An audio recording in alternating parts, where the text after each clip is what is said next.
just waiting on one more. Yadira is going to be attending a little later, hopping on due to a work conflict.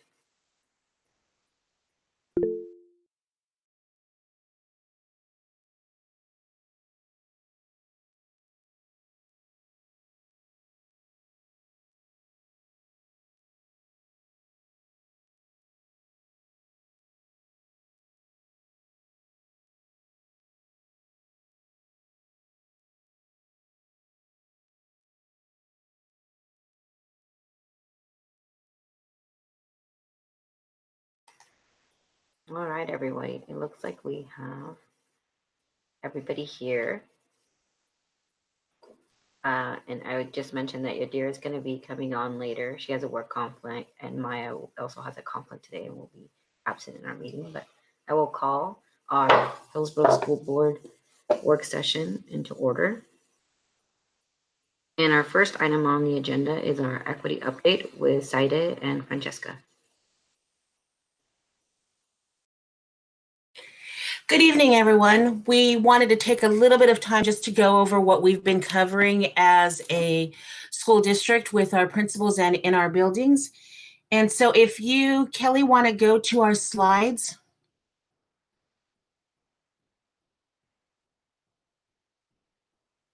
Thank you so much. And so all of our work this year with leading change in HSD has involved professional development at each quarter that our schools are completing by a certain date. We have finished the first semester of Equity PD, and Saide is going to go over our objectives for today.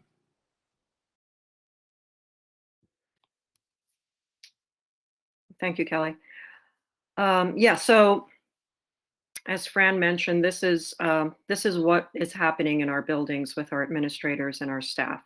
So we just wanted to give you a glimpse of a snapshot of what we're doing with our staff. And as always, our norms are critical in this work, right? We come to our meetings, whatever the meetings are, whether it's a department meeting or a school-wide professional development opportunity, or a group of staff members that are part of a leadership team. We come into these meetings with an understanding that this work occurs if we all agree to a set of norms. So we always start our meetings with norms. The norms are the same norms that we've used in our board presentations and PD opportunities as well, to be fully engaged and present, to speak from your own personal experience and not co-opt the experiences of others when you share. We know these conversations are difficult and yet necessary to have. So experiencing discomfort is part of it. We know that as we engage in these conversations, the work does not end at the end of the 30 minutes or 60 minutes or half-day professional development. It continues on.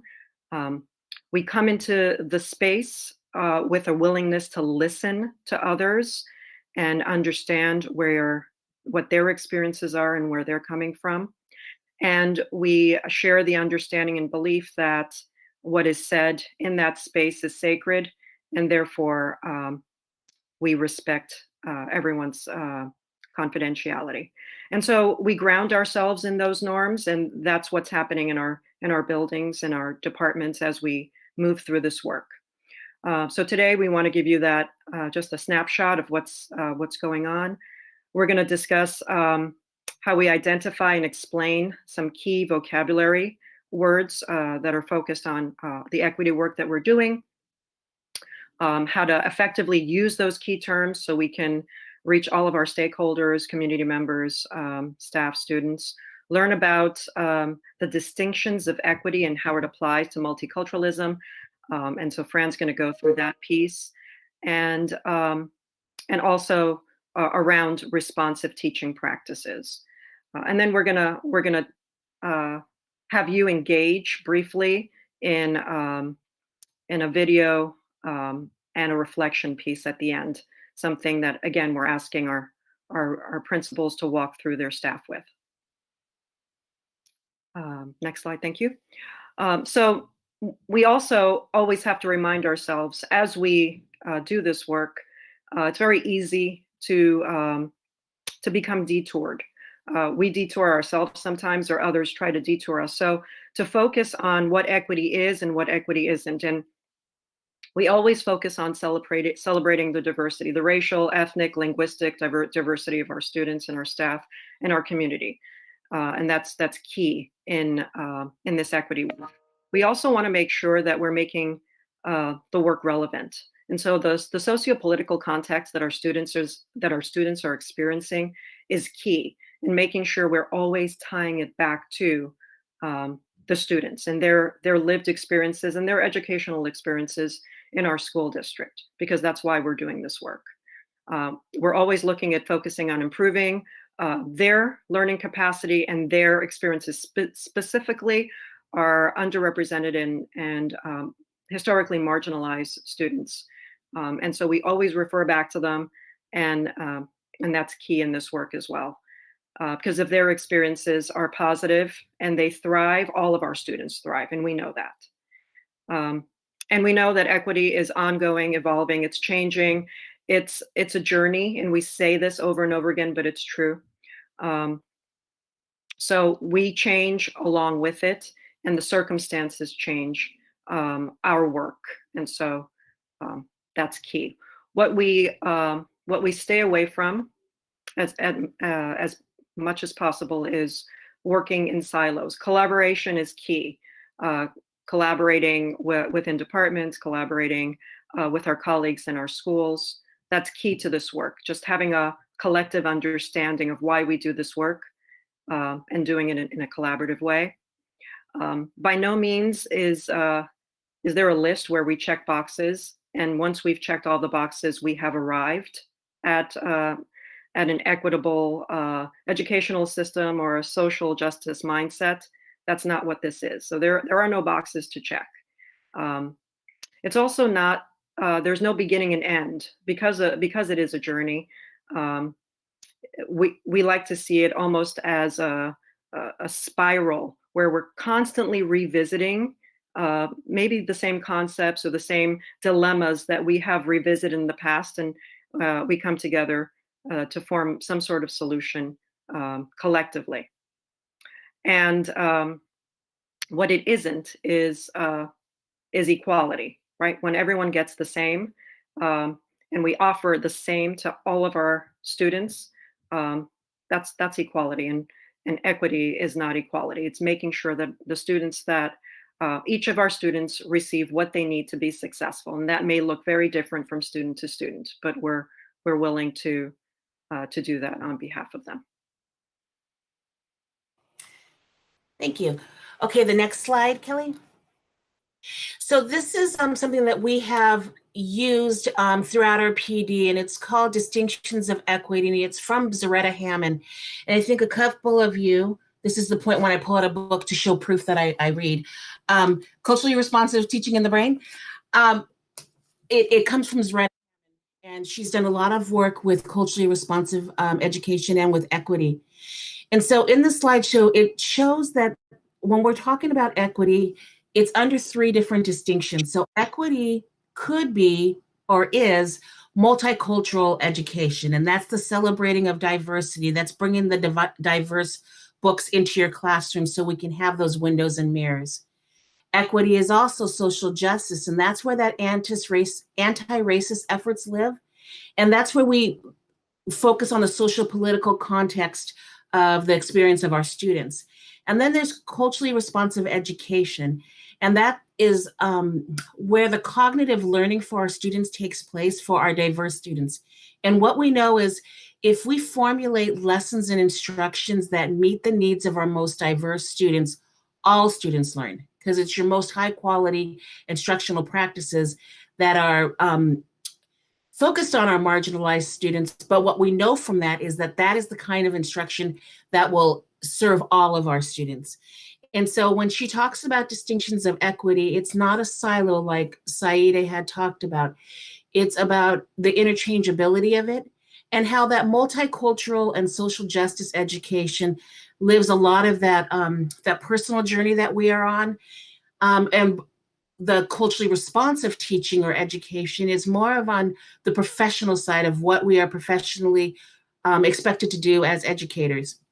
And so with our principals and with them with their teachers, we're diving into these distinctions so that we can get a framework in our head that just because you have diverse books in your classroom, which is absolutely supported and appreciated and we need to have, if you're not changing the questioning or the high leverage practices or the rigorous instruction, if that's not changing, then you might as well teach the same thing from Charlotte's Web. It has to work in hand with each other.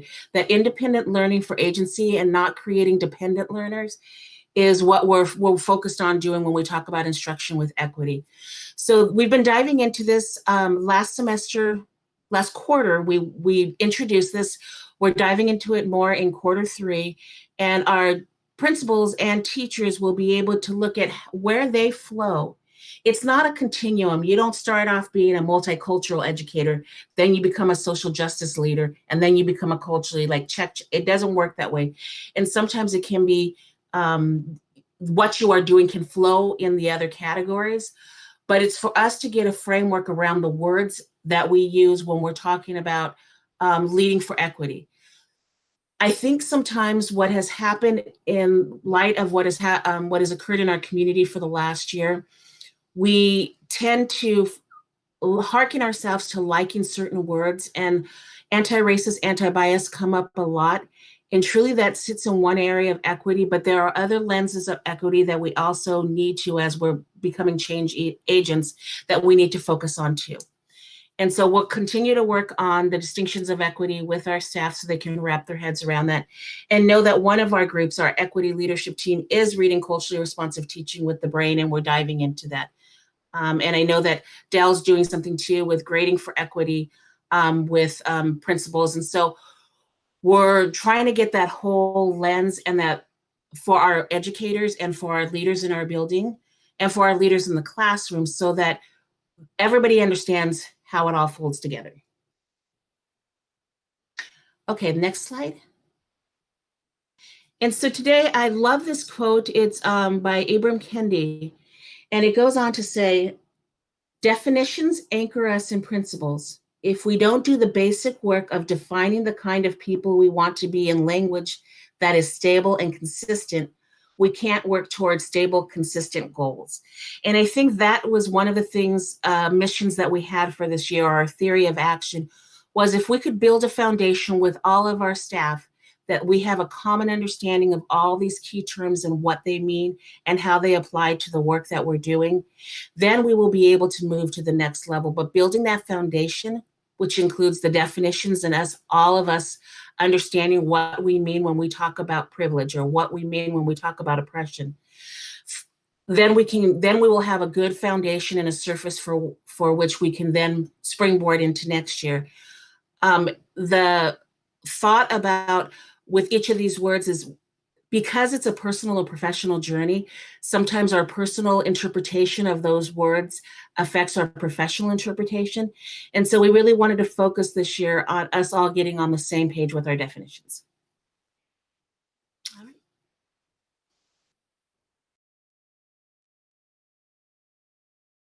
Next slide. Okay, so we also wanted to give you just a small taste of the work that's actually occurring and allow you to maybe experience some of what our staff have had the opportunity to experience this past quarter. So Amanda Gorman, if you recall, a little over a month ago, was at the inauguration, President Biden's and Vice President Harris's inauguration, and she was asked to make a speech, and she recited a poem, "The Hill We Climb." And so we utilize her speech as a way of reflecting on the work that we're doing in our schools, reflecting on the professional development that is put forward, focusing on the key terms that were just discussed in the sessions prior, but also listening to her words. And I don't know about you, but I've heard her speak and recite this poem probably a dozen times, but it isn't until there are actual reflective questions where each time I hear it, I hear something different. There's something new that resonates with me and something that I can connect back to the work that we're doing in our district. I can connect back to personal experiences I may have with respect to race and social justice. So there are three reflective prompts that we've posed for you to reflect on, and which is what we've asked our staff to do as well. Not only the terms that Fran just went over, but also some of the quotes as far as quiet isn't always peace. So when you hear that, and when you hear it in the context of the poem, what comes up for you with respect to your own personal experiences or the work that we're doing in our district. The same with the notion of just isn't always justice. So just that phrase alone, what does that mean for you? So we'd like to take a few moments, I believe it's a 5-minute clip, for you to experience what we're asking our staff to experience. So Kelly, if you are able to, can you please start the video?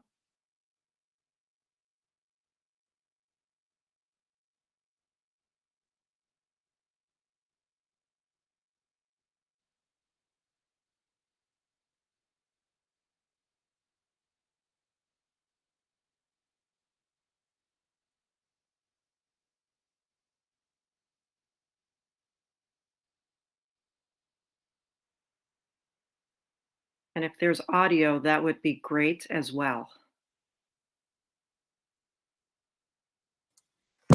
Give me just a second to share this a little different. Hang on.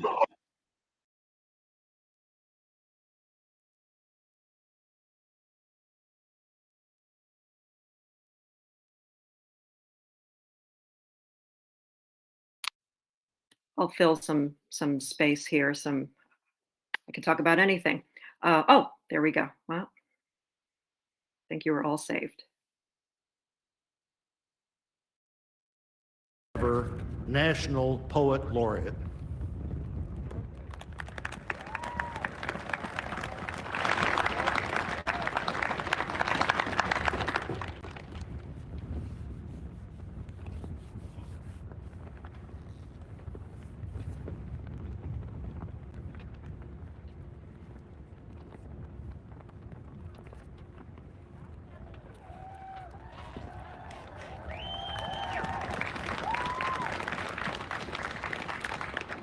Mr. President, Dr. Biden, Madam Vice President, Mr. Emhoff, Americans, and the world.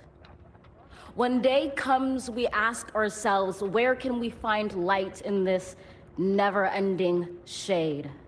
The loss we carry, a sea we must wade. We've braved the belly of the beast.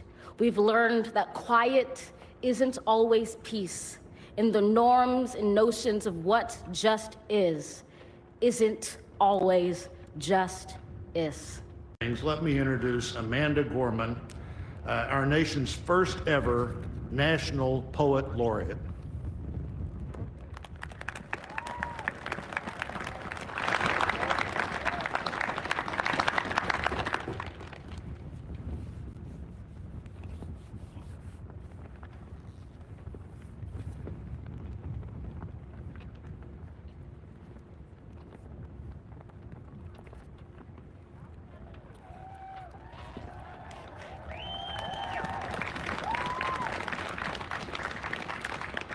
Mr. President, Dr. Biden, Madam Vice President, Mr. Emhoff, Americans, and the world. When day comes, we ask ourselves, where can we find light in this never-ending shade. The loss we carry, a sea we must wade. We've braved the belly of the beast. We've learned that quiet isn't always peace, and the norms and notions of what just isn't always just is. And yet the dawn is ours before we knew it. Somehow we do it. Somehow we've weathered and witnessed a nation that isn't broken, but simply unfinished. We, the successors of a country and a time where a skinny black girl, slaves and raised by a single mother, can dream of becoming president, only to find herself reciting for one. And yes, we are far from polished, far from pristine, but that doesn't mean we are striving to form a union that is perfect. We are striving to forge our union with purpose, to compose a country committed to all cultures, colors, characters, and conditions of man. And so we lift our gazes not to what stands between us, but what stands before us. We close the divide because we know to put our future first, we must first put our differences aside. We lay down our arms so we can reach out our arms to one another. We seek harm to none and harmony for all. Let the globe, if nothing else, say this is true. That even as we grieved, we grew, that even as we hurt, we hoped, that even as we tired, we tried, that we'll forever be tied together, victorious, not because we will never again know defeat, but because we will never again sow division. Scripture tells us to envision that everyone shall sit under their own vine and fig tree, and no one shall make them afraid. If we're to live up to our own time, then victory won't lie in the blade, but in all the bridges we've made. That is the promised glade, the hill we climb, if only we dare it, because being American is more than a pride we inherit. It's the past we step into and how we repair it. We've seen a force that would shatter our nation rather than share it, would destroy our country if it meant delaying democracy. And this effort very nearly succeeded. But while democracy can be periodically delayed, it can never be permanently defeated. In this truth, in this faith we trust, for while we have our eyes on the future, history has its eyes on us. This is the era of just redemption. We feared it at its inception. We did not feel prepared to be the heirs of such a terrifying hour, but within it we found the power to author a new chapter, to offer hope and laughter to ourselves. So, while once we asked, how could we possibly prevail over catastrophe? Now we assert, how could catastrophe possibly prevail over us? We will not march back to what was, but move to what shall be, a country that is bruised but whole, benevolent but bold, fierce and free. We will not be turned around or interrupted by intimidation, because we know our inaction and inertia will be the inheritance of the next generation. Our blunders become their burdens. But one thing is certain: if we merge mercy with might and might with right, then love becomes our legacy and change our children's birthright. So let us leave behind a country better than the one we were left. With every breath from my bronze-pounded chest, we will raise this wounded world into a wondrous one. We will rise from the gold-limbed hills of the West. We will rise from the wind-swept Northeast, where our forefathers first realized revolution. We will rise from the lake-rimmed cities of the Midwestern states. We will rise from the sun-baked South. We will rebuild reconcile and recover in every known nook of our nation, in every corner called our country. Our people, diverse and beautiful, will emerge battered and beautiful. When day comes, we step out of the shade of flame and unafraid. The new dawn blooms as we free it. For there is always light, if only we're brave enough to see it, if only we're brave enough to be it. Wow. How's that for a national debut? Most of us will remember where we were when we heard Joe Biden take the oath of office, give his inaugural address. We will all remember when we heard Amanda Gorman. Thanks. As much as I want to hear George Stephanopoulos' commentary.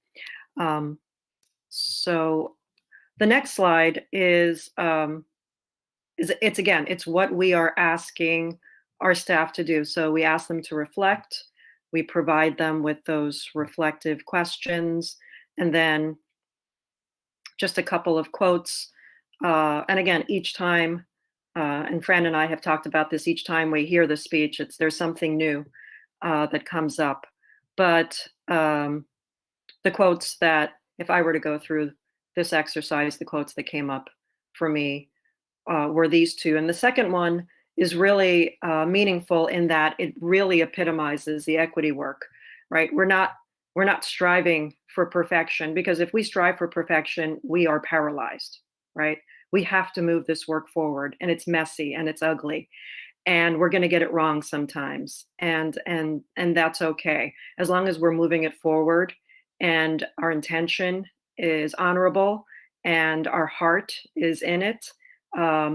What we're striving for is a purpose, and the purpose is to make sure that our students receive educational opportunities that they deserve.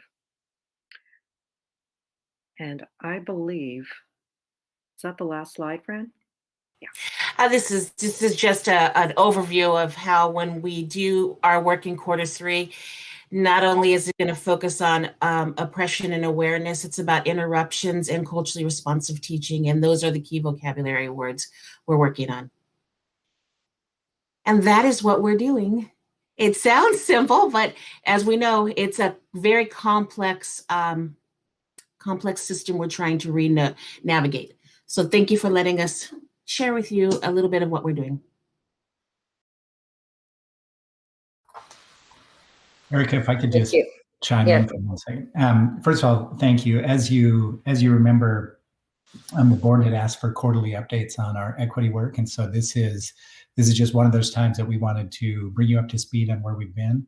And I also wanted to just take a minute and thank Saide and Fran for the work that they've been doing.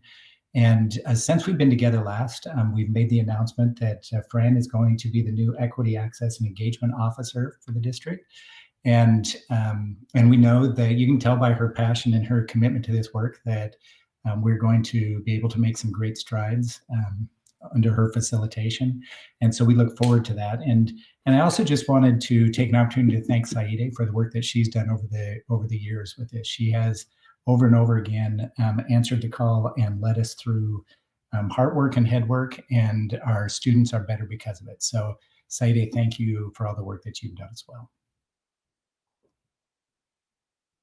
Thank you, Fran. Thank you, Saide. I also just wanted to ask that I have on my list, my next book is Cultivating Genius to read. And so I wanted to also ask a little bit more when it comes to that teaching. I think it was a third column on there, on that slide where it had the different things. I think that the majority of, as board members, we deal with a lot of like the operations of our district and a lot of those policy kind of issues and I think an area that would be good for especially the board members like me or others that don't come from the academia or education background is to learn a little bit more about that for us to understand how the work that we're doing in here impacts our students in the classroom and what does that mean Oftentimes, I think we do get this high level, but if there's things that resources or things that we could read to better educate ourselves as well in this area, I think most of my board members would agree that we would love to do that. So thank you again for all your work. Our next item is our drug and alcohol and tobacco prevention plan with Casey and Brooke. Thank you. Such a hard group to follow with the drug, alcohol, and tobacco prevention plan, but we'll give it a go. As you remember, traditionally we bring this plan to you in November, and just with some delays and scheduling conflicts, we're now here to present it to you. I do want to highlight that this year's plan has been completely revamped, and all of the credit needs to go to Brooke Nova and her team of Sarah, Corey, and Kristen, who really spent quite a bit of time going through and making sure every aspect of this is updated and reformatted. It's been quite a long time before that's done. So pay attention to some of the changes and some of the great updates that have been done. I'm actually going to turn it over to Brooke and her team to go through it with you, and then feel free to ask questions from time to time at the end. One thing I want to point out is I know that traditionally we spend some time discussing the Oregon Healthy Teen Survey results. That survey did not happen this past school year as we were getting into COVID. So there is a delay in the data there, but we are on track to pick that up again. So without further ado, I'm going to turn this over to Brooke Nova. Thanks, Brooke. Yes. Hi, everyone.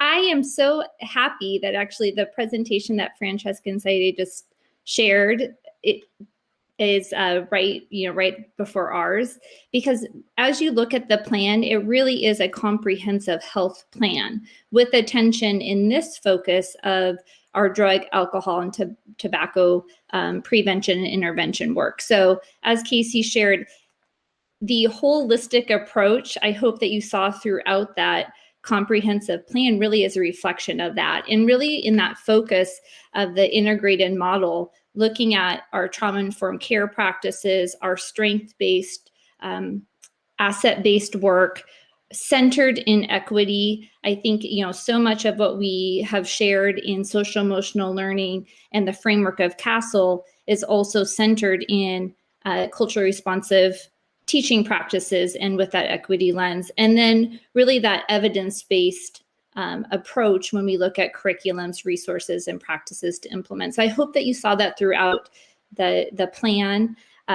It really is the work of Kristen Blomberg, Sarah Keller, and Corey Sakamoto, who worked on that.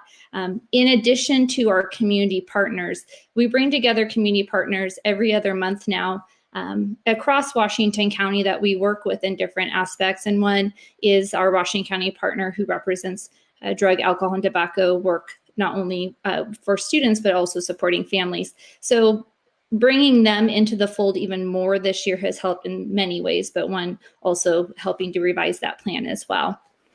I also wanted to share some additional aspects that we're currently working on. So one that you'll see is our progressive discipline plan. And we've been working through revisions of that for 3 years now, specific to also supporting students in drug, alcohol, and tobacco infractions, and how do we create wraparound services and supports for our students. So when you see that reference, it also, we're working with Washington County in a project through Georgetown University, and we'll be wrapping that up in June, but we want to make reference of that work and what we're doing focused in that project. But once again, looking at that continuum of care and also the wraparound services within that plan. So just wanted to highlight and share that as well. And then I've had the honor, and thank you for asking me to share work that we're doing in social emotional learning specifically over the past first half of the year. When we look at our social emotional learning work and now having a consistent framework within morning meeting and advisory structure, that is also where we're able to deliver some of our lessons around mental health, around our information to be shared through Addie's Act or our Aaron's Law work. And so having those frameworks, that the framework of morning meeting and advisory to deliver that information has been so helpful.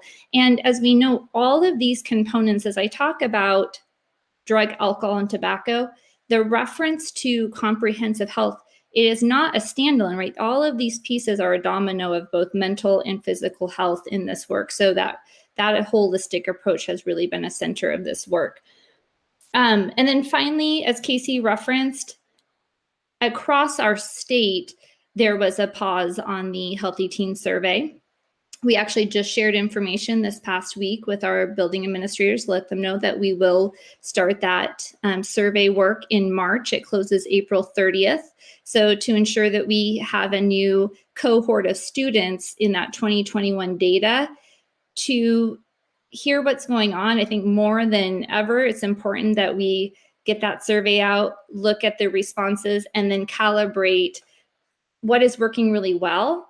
What do we still need to refine? I really see this plan as a constant refinement and then the ability to support students in new and different ways. So I look forward to that data. I think that's really going to help as we look forward into next year as well. Finally, what I want to say is I thank you to our board. I appreciate the questions that you that were sent to me ahead of time. I appreciate the level of detail of looking at the plan. I appreciate your constant attention to social emotional well-being of our students and the safety of our students. So I just want to thank you for the work and for your advocacy in that as well. So that was my last thing. I would love to take questions. I think Casey for sure can attend to the safety side, and I can attend to the comprehensive health and what is called out in this intervention or prevention intervention plan.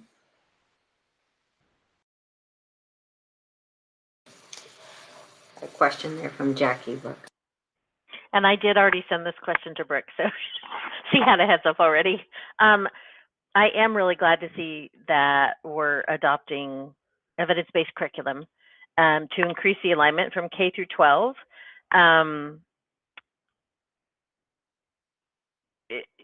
you give me just a little bit more of a timeline about that? It says in here that HSD teachers design/curate their own curriculum, and I just wanted to understand just a little bit more what that looks like, and if we're looking at adopting evidence-based curriculum, what the kind of timeline is on that. And Jackie, I didn't know if that was more around a comprehensive pre-K-12 health curriculum adoption. So that's where I need a little more clarification in that. When we look at drug, alcohol, and tobacco work, some of those pieces that are called out are our teen intervene curriculum that we're using in middle and high schools, which was selected because it's an evidence-based curriculum to support drug and alcohol work. Or when we look at our social emotional learning lessons that we have that support this work in social emotional learning and how that connects to drug and alcohol, that's where they're based in our CASTLE framework, which is an evidence-based curriculum. And then we look for pieces like Sanford Harmony, which once again is evidence-based. So in what the curriculums that are called out in specific to drug and alcohol, that's the reference of that. And we're very lucky to have Kristen Blomberg and Sarah Keller and Morgan Quimby who work on that in teams. But I didn't know if that was in reference to a comprehensive health adoption, and that isn't necessarily in my wheelhouse to respond to. Well, now that I look at this, it's on page 10, it's the beginning of page 10, it says district health curriculum. So, and that's where it says that they design or curate their own drug and alcohol prevention education curriculum to meet the standards. So I think maybe I'm confused, I don't know, but it says efforts are underway to adopt evidence-based curriculum. So is that talking to overall health, or is that notation is specific to drug and alcohol, and Kristen has been working with level teams. So for example, our middle schools just put together a delivery for middle schools working with health educators on drug, alcohol, and tobacco lessons. So that reference is specific to that area of work. In an overall comprehensive health adoption, that isn't what it references. It references specifically the work within drug, alcohol, and tobacco. Okay. Focus. I think I just wanted to make sure that it's, if each teacher's designing their own, that is there something we can do to make that easier? Have more of a comprehensive, that everybody teaches kind of the same thing? And I know that's what the standards are. Well, I don't know. Is there something we can? I think what it has, and you've probably all experienced this too, a positive out of all of this meaning being in COVID, is online meetings. So Kristen is able to pull together once a week health PE educators in looking at things like the design of the middle school unit that was just done in February, so just wrapping up this month, to this work. So her guidance did create a consistent framework for middle school, for example. But that's what has been so great, is being able to more frequently pull together those educators and have those conversations, so that what we're seeing across schools is something that's much more consistent and is developed and curated together. I hope that helps. It does.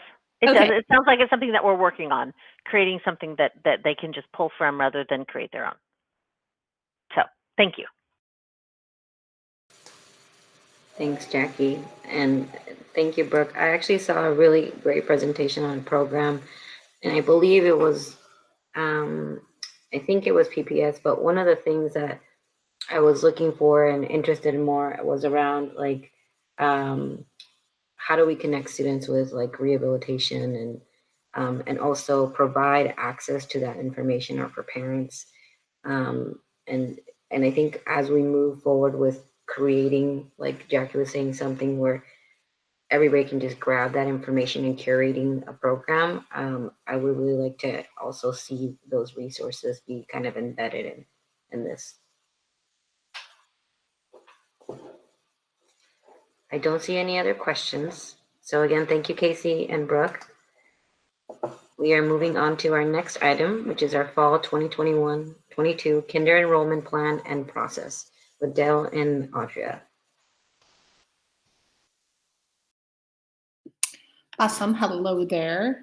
So as we have been looking at our kinder numbers and just planning for the fall, we know that we may have more kinders enrolling this year than we are expecting in a normal year, just because we were missing some.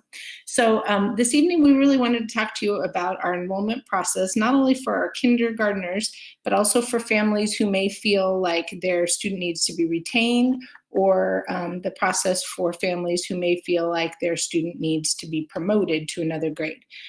Thankfully, we have systems in place and have had them in place for a long time that are in line with our policies. Our policy JEA is around compulsory attendance. We have policy IKE, which is around retention and promotion, and JEBA, which is the guideline for early entry. So those are kind of our foundation, and we're really thankful for that, because it provides guideposts for us as we move forward and get ready to partner with our families to have discussions about what is best for their student and their success in school. So Audria is joining me this evening to kind of share what the conversations have been at elementary and the training that we are providing for the staff that are getting ready to welcome in families. So Audria is going to talk about, do we have a PowerPoint? I can't see on my screen here. We do have one. I don't know if Kelly, hopefully Kelly can. There it is. Yay. Right. So yeah, so we're going to go to slide 2 and hand off to Audria. So one of the things that I think we've talked about is obviously we had kindergartners that may have not enrolled this year. I think we might have used the term a red shirt kindergarten. kindergartner in this scenario. And so what we wanted to talk about is, as you know, our compulsory attendance is actually age 6. If you look at our our policy and Oregon law as well. So basically for students that are going to be enrolling, if they are at age 5 on September 1st, which is our policy, and they're new to school for kindergarten, we will enroll them in kindergarten. That will stay the same as we always have done before in the past. Age 5, September 1st, come on down. If students are new to school as well at age 6, we will have a brief discussion when we get that information with the families that they do have the option of enrolling in kindergarten, or they may enroll in first grade. I think there are scenarios where we might be having conversations of kindergartners that perhaps didn't register through homeschool, but have had opportunities of learning during this pandemic, even though they weren't enrolled in an official school setting. They may want to enroll in first grade because they are of age for first grade. But if they families chose to, they could enroll in kindergarten at age 6 as well. So that's kind of how that policy will, or that process will work for our kindergarten students that will be joining us, or our of school age students that will be joining us at age 5 and 6 coming in. Pop to the next slide. Thankfully, we have amazing policies already set in place for retention and early entry and promotion. Dale, I don't know if you wanted to talk about those a little bit, or if you want to. Yeah. So again, we do have processes and policies for this, including flow diagrams, because it can get a little complex, and we want to make sure that we have the same conversations with every family. All conversations about retaining, bringing your student in early, or promoting them to the next grade should start at the building level. We definitely want to make sure that we start building those relationships with teachers, parents, students, and administration at the beginning, to make sure that we understand the needs and make sure we meet those needs no matter what route we may go. We definitely lean on the best practices for child development. So we're in a constant cycle of looking at research and making sure that we are sharing that information with families so they can make informed decisions. I think it's important in our district that we recognize that we really are partners with families. And so we interview our families. We have sets of questions, things that they should think about, like, if your student is entering school early, have you considered that they might be 17 and going off to college? Sometimes we think about kind of a short-term thing, and we aren't always thinking about long-term. Or if you think retention is best for your student, have you thought about the fact that they may be a freshman learning to drive? And how would that feel with their peers, and how that experience may be? So we have those kinds of conversations. And then we always have a constant monitoring and check-in. We have a set 6-week monitoring for any discussion or any decision that's made. And then we discuss with parents again, just because we don't want it to be a one and done. We want it to be a constant conversation about what parents are seeing, what the students experiencing, and what the teacher is seeing as well, so that we make the best decision for a child's trajectory. But all 3 of these typically happen more often down in elementary. So I'm going to let Audrey talk a little bit about what that looks like in elementary schools.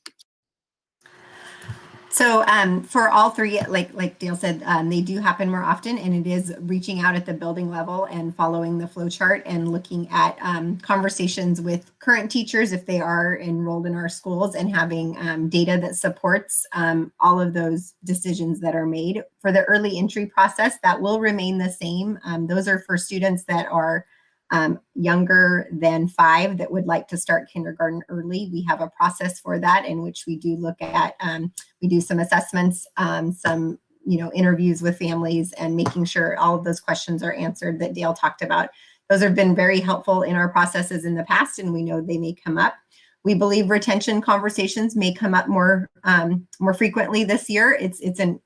We've all heard this phrase, we're probably tired of it, but it's an unprecedented year, and how we are going to handle it. And I think it really goes back to what's best for the child, looking at the data that we currently have, knowing that all of our children have experienced an unusual year of learning. And so we just want to, again, make the best decision for each student. If you click to the next slide, we really have provided our administrators and our office managers, who tend to be the front line of these conversations, scenarios, the forms, a flow chart like Dale talked about, that's very specific for the retention process and very clear for the early entry process as well.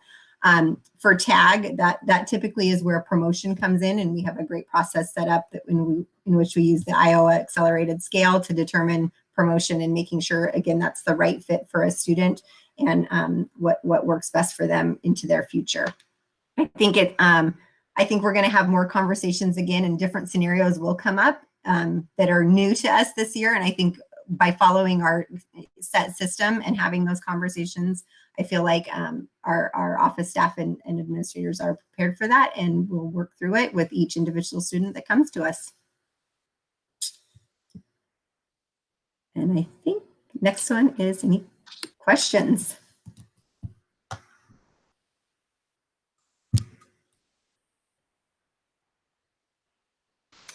Mark? I don't know what a slash. Oh, I missed the class. Sorry.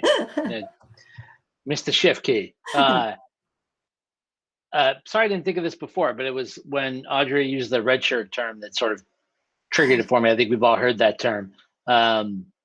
Do we have any idea, and you may not have this at the ready, so just wondering, like, redshirting kindergarten had sort of become a little bit of a thing people were doing anyway.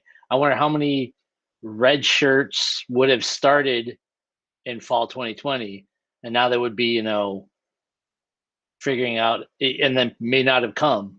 So, like, I wonder if it's a big number of people that had redshirted already, and then now they'd be on the cusp of turning 7 and figuring out where to go. I think in those conversations around those that are turning 7, it probably would be just developmentally looking at first graders at a first grade entry at that point, if they're on their way to 7. My hope would be that those students that were at age 6 that were going to start this year started kindergarten at age 6. I think what we're going to see is just a larger influx of those age 6 that are going to be starting kindergarten this year. And I think this is shared before, but I think we're about 200 down. So in kindergarten. So I think we're going to see, we anticipate a bubble at that level. And a little bubble that may occur in first grade as well, because I think we have kindergartners that were homeschooled that don't necessarily register through the ESD for that as well. Thanks, Audrey. I did have a couple questions. One, I love the idea of having a bunch of kindergartners. Just a wave of 5 and 6-year-olds would be awesome. And I know that we have like our fairs, our kinder fairs that provide a lot of information to like parents and connect them with resources as they're starting. Was wondering, what are we doing on that front to get community members, provide information? And how are we working maybe with also like Elaine's team and helping kids that need to be identified and getting additional support?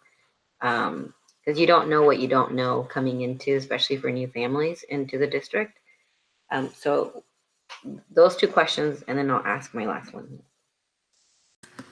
So I can answer the questions. Our early, oh my gosh, I just blanked on. Our early learning fair is actually happening this week, I believe, and it was pushed out through social media. And we are in the process of updating our kindergarten orientation page on our district website with that information there as well.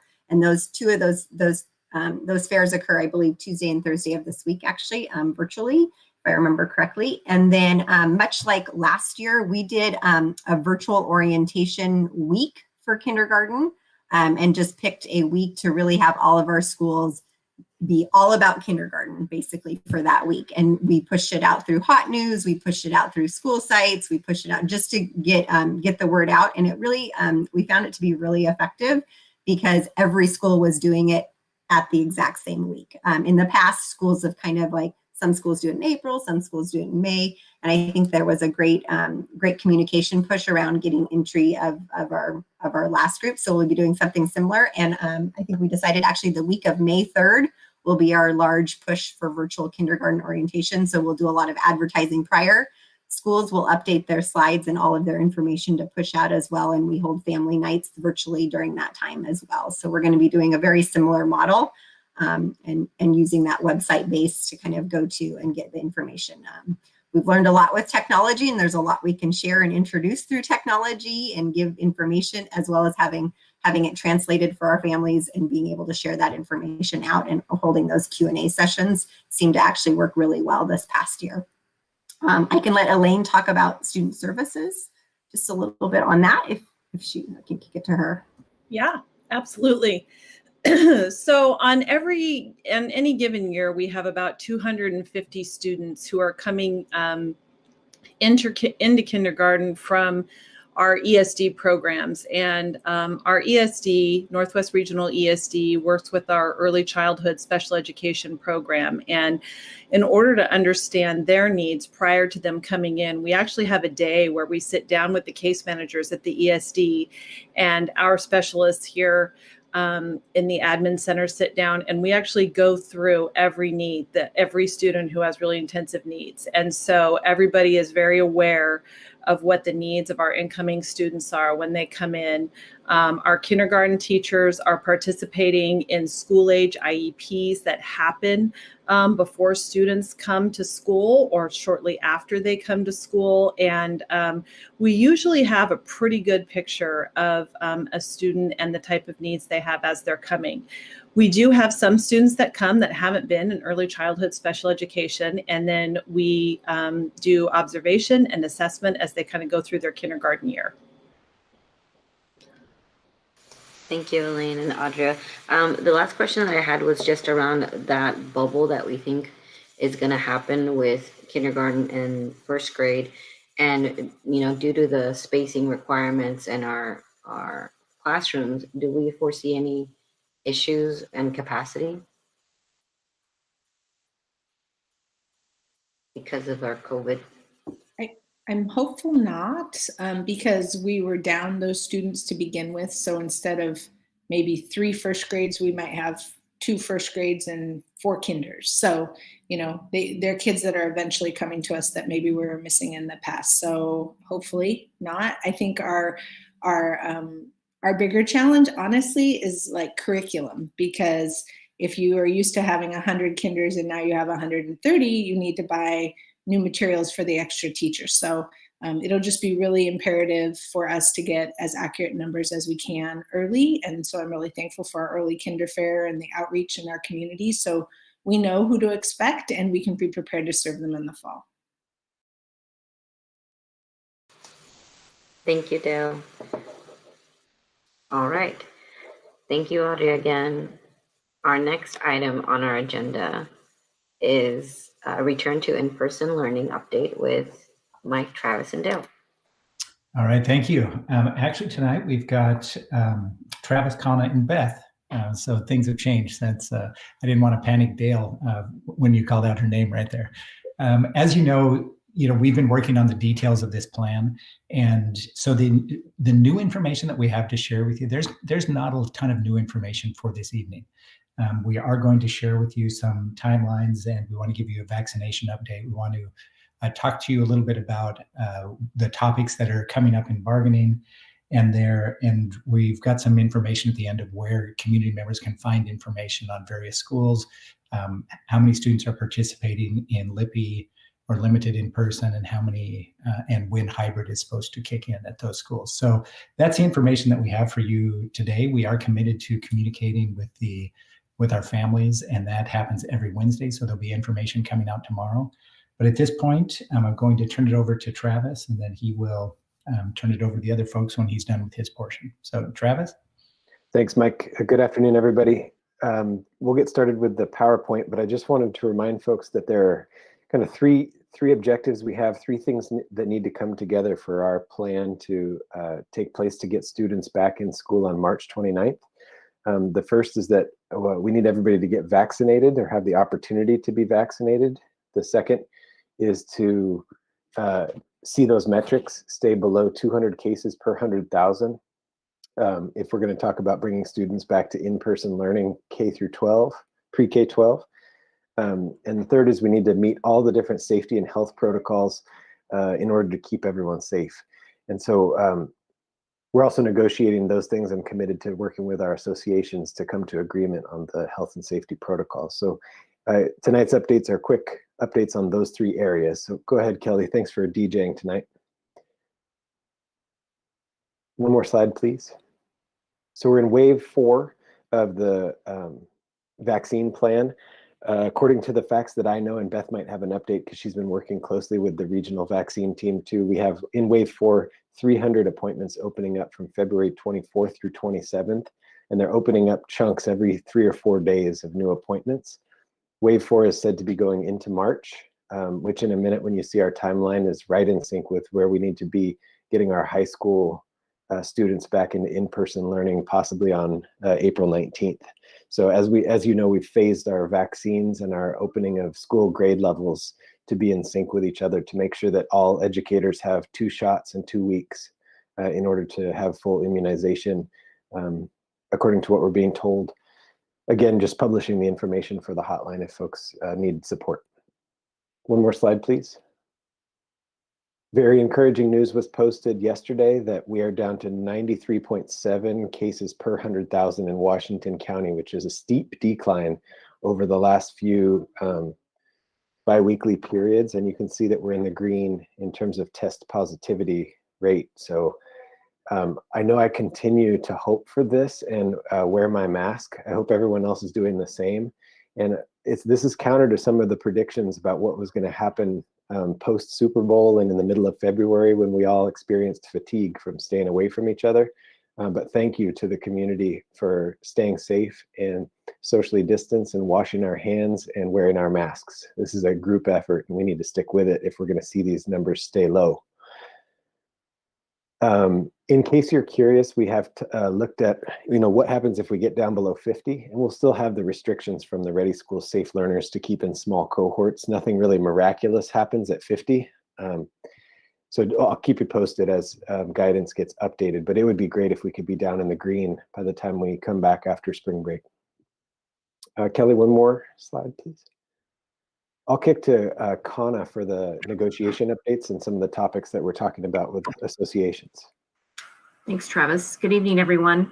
In terms of negotiation updates, the 3 areas that we're having really a lot of discussion, but collaborative conversations about are meals at schools and how that's going to look for each of our different levels, elementary and secondary, and then looking at the schedules as we have students return for our pre-K2, 3, 4, 5, 6, 7, 8, and then 9 through 12. And then just looking at how the classrooms will be prepared in the lenses of like with our custodial facility staff and the technology needs that are going to be a part of that piece. And we are hopeful that we are going to remain on track, and we're very much committed to bringing our students back on March 29th for our K2 and expanding from there. So thank you. I will turn it over to whoever's next. I think that's me. Unless Mike, you wanted to comment on our instructional model, we continue to talk about the interactive live stream. Kelly, if you could click forward one, that would be great. And just to update the board, other districts in the area, Forest Grove, Beaverton, Portland Public, have started to talk in earnest with their educators about adopting this model or an adaptation of it. And we're even starting to share resources like videos and graphics across districts. So if our region can land on a similar instructional model and share resources and supports for teachers and families, that'll be a real benefit to us. And as you know, we've worked with the larger districts around the state every step of the way in meeting health and safety protocols and in talking about instructional delivery and supporting students. So we continue to focus on how we will support students, families, and teachers in the transition back into the classroom by making sure that the tech tools that they have are going to work for their instruction. Also addressing social emotional concerns and preparing teachers to support students with social emotional well-being as they return to the classroom. And we're working with all of our principals at the school level blueprint teams to create videos that will let families and students and staff know how to enter the building, how to work in the hallways, what instruction and lunchtime will look like. So we're developing district level instructional and PD tools, professional development tools, and we're also coaching our leaders to communicate effectively with our communities. One more slide, please, Kelly. We're also surveying staff, classified staff, licensed staff, super techs, and administrators about the childcare needs that are going to come up when we all go back to school starting March 29th for many of us. We got 375 responses from staff who have children of school age between 3rd grade and middle school. And we surveyed them on what their current childcare plans are and what their plans would be when we come back. And what we're trying to do is work with community partners like Champions, YMCA, to figure out how to create more opportunities for staff. So we'll keep you updated on what we can do to help our staff find care and support for their own students to do CDL. In the scenario that we can do that, we think that would be a big benefit to staff and help families be successful coming back to work in the spring. One more slide, please, Kelly.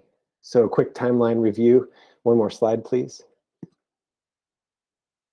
This hasn't changed, and so you can see that we'll start with pre-K 2, if all those 3 factors stay in line, March 29th, the following week with 3 through 4, following week 5, 6, and then the following week opening up to secondary. So we have a lot of planning to do still with the secondary level model, and we're working with our administrative team to do that, as well as working with HA and HCU on how those health and safety requirements will be met, and how the workload and the workday will be set when we come back. It's not going to be perfect, and we're having to have a lot of conversations where there's no perfect answer, but we do have a large collaborative set of teams working at the school levels and at the district level, trying to work out the details. One more slide, please.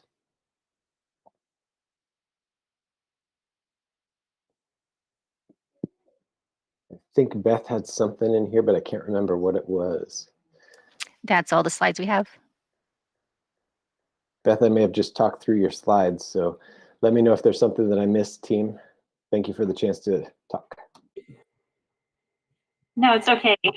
I was just going to give a brief update on our plans for providing an opportunity for families of students who participate in high school athletics to be able to watch their children's contests.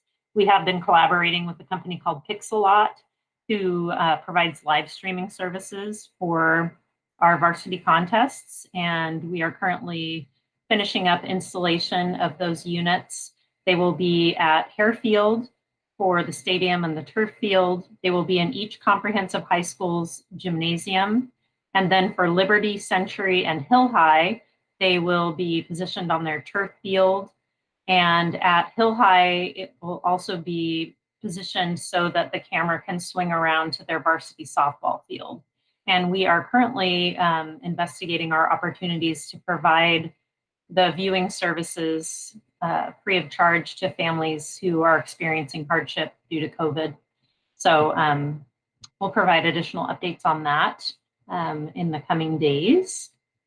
The other thing that I wanted to let you know, something that we'll be able to share in our return to school planning update tomorrow, is that my team and I have created a return to school dashboard that is available on the website. I don't know if Kelly wants to navigate to it. It has a friendly link, which is just our website /dashboard.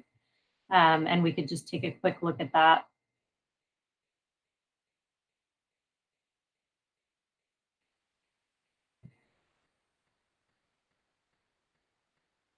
Not sure if she actually wants to do that or not. I can describe to you what's on it as perhaps she is navigating there. Oh, here we go. Perfect.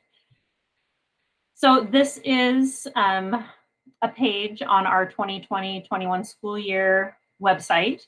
It's very mobile friendly, so if you check it out on your phone, you should have a good viewing experience there. We've got listed some of our basic mitigation strategies and information on how to report a concern if people have them. It has the current COVID status in our county, as well as the governor's risk level designation, which will be happily moving from high to moderate this Friday. And our move to high was a change from what it had been for several weeks, which was at extreme. So we are moving into moderate as of Friday, which is great. There are expandable buttons there that explain how to read the chart. And then I also have a link to the Ready Schools Safe Learners Guidance for anyone who wants more detail. And then if you could scroll down a bit, Kelly, the real meat of this is here, where it is the school operational status and number of students served. So here you have a list of every single school, hyperlinked to each school's name is their current operational blueprint. It talks about what services they're currently offering to how many students in person, and then their plans for when they will commence with hybrid education, and how many days per week that is anticipated to occur. So we will be updating this dashboard at least weekly with new information, and really hope that that's something helpful not only to our families, but also to our broader community for kind of just an at-a-glance look at where we're at with our return to school planning process.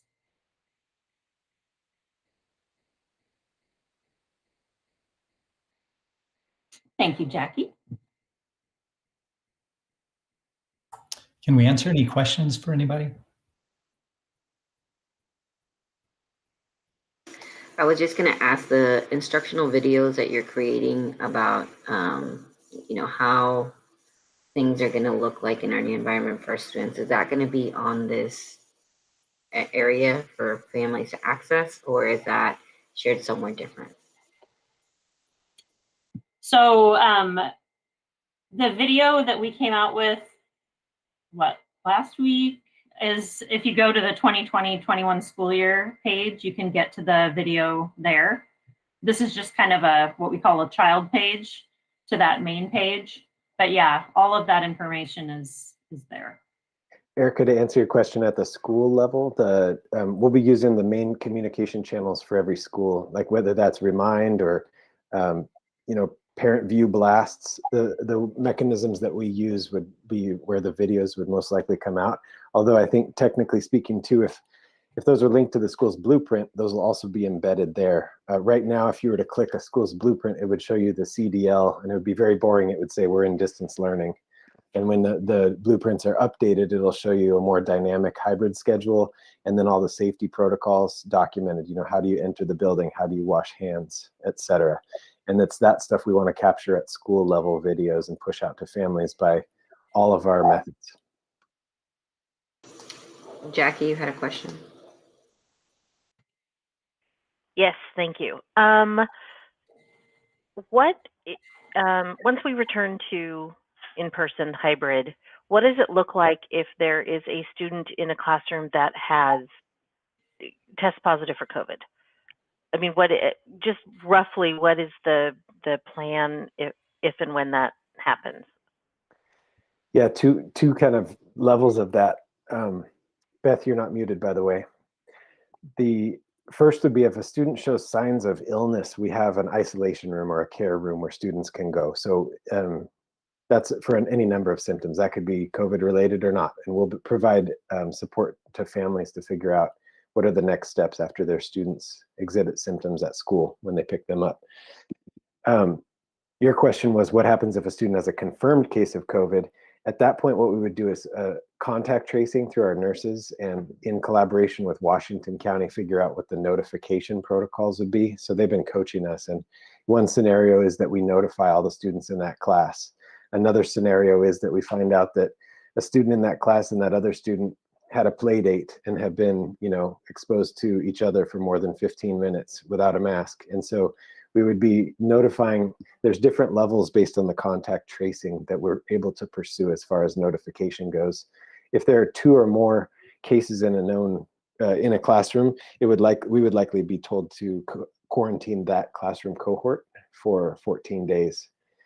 Then depending on, there's all these different scenarios that could play out about other cohorts being notified if students in that cohort were identified as members of a different bus cohort, for example. And then parents would have the information they need to make a choice. Do I keep sending my kid to school because they told me that there wasn't a high risk, or am I now going to stay home for a few days? Well, I just want to say thank you to you, your team, Beth, the entire cabinet, and all of our staff. This is it's mind-boggling, all of the scenarios and the what ifs, and I know how hard you all are working. So I just want to personally say thank you. Thank you, and we'll pass that along to others who are involved in that work, Jackie. Thank you. Got a question from Mark as well. Yeah, reiterate the thank you off the top, but so that the plans for K1, 2, K4 through 6 are pretty well baked, it seems, and we're still working on our plan for secondary. And I think cautiously optimistic that the numbers have come down faster than we expected. I think, variants and all those kinds of things. People were talking about a second wave or a third, whatever wave we're on, another one. And, it feels like we're going to be able to keep that minimum. So by formulating our plan for secondary as the numbers are coming down, are we able to factor in those decreased numbers into our plan on how many days they can be back, how many kids we can have in school, those kinds of things? Yeah, Mark, go ahead, Mike. Well, I was going to say it's not just the level that we're at within the county, but it's also the guidance that's provided by the state and the need to fit within that guidance. So the number of students that secondary kids can be in contact with, the square footage requirements, the transportation requirements. And Dale, do you want to spend a minute just talking about some of the challenges that we're working to overcome at the secondary level? Because unless the guidance changes, there's a great likelihood that we may be able to only get 25% of the kids back on any given day, which would mean we would be meeting in person with secondary only once a week. Now we're trying to do better than that, but the guidance is really, really a barrier here. And that high school break is, sorry, Dale, the high school break is sort of really where the data shows kids, students, start to really react to COVID more like adults. It's that 14, 15-year-old age where really the saying kids don't react the same way doesn't really apply anymore.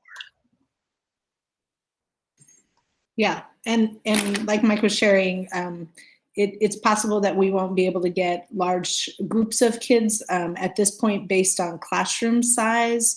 We have to have the 35 square feet between every student. And so we have some classrooms that are as low as 12, 13 kids that we can fit in a given classroom. Plus you need to make sure that you have room for teachers. So we've been looking, our at all sorts of different models. Our class sizes in high school tend to be a little bit larger. So if you split them, and what we're hearing from across the state and throughout the nation is that high schoolers tend to come back more than we see in the elementary. So at the elementary and K2, we're getting numbers around 2/3, but in most of the other districts and in the nation, it looks like about 90%. So that's kind of what we're guessing.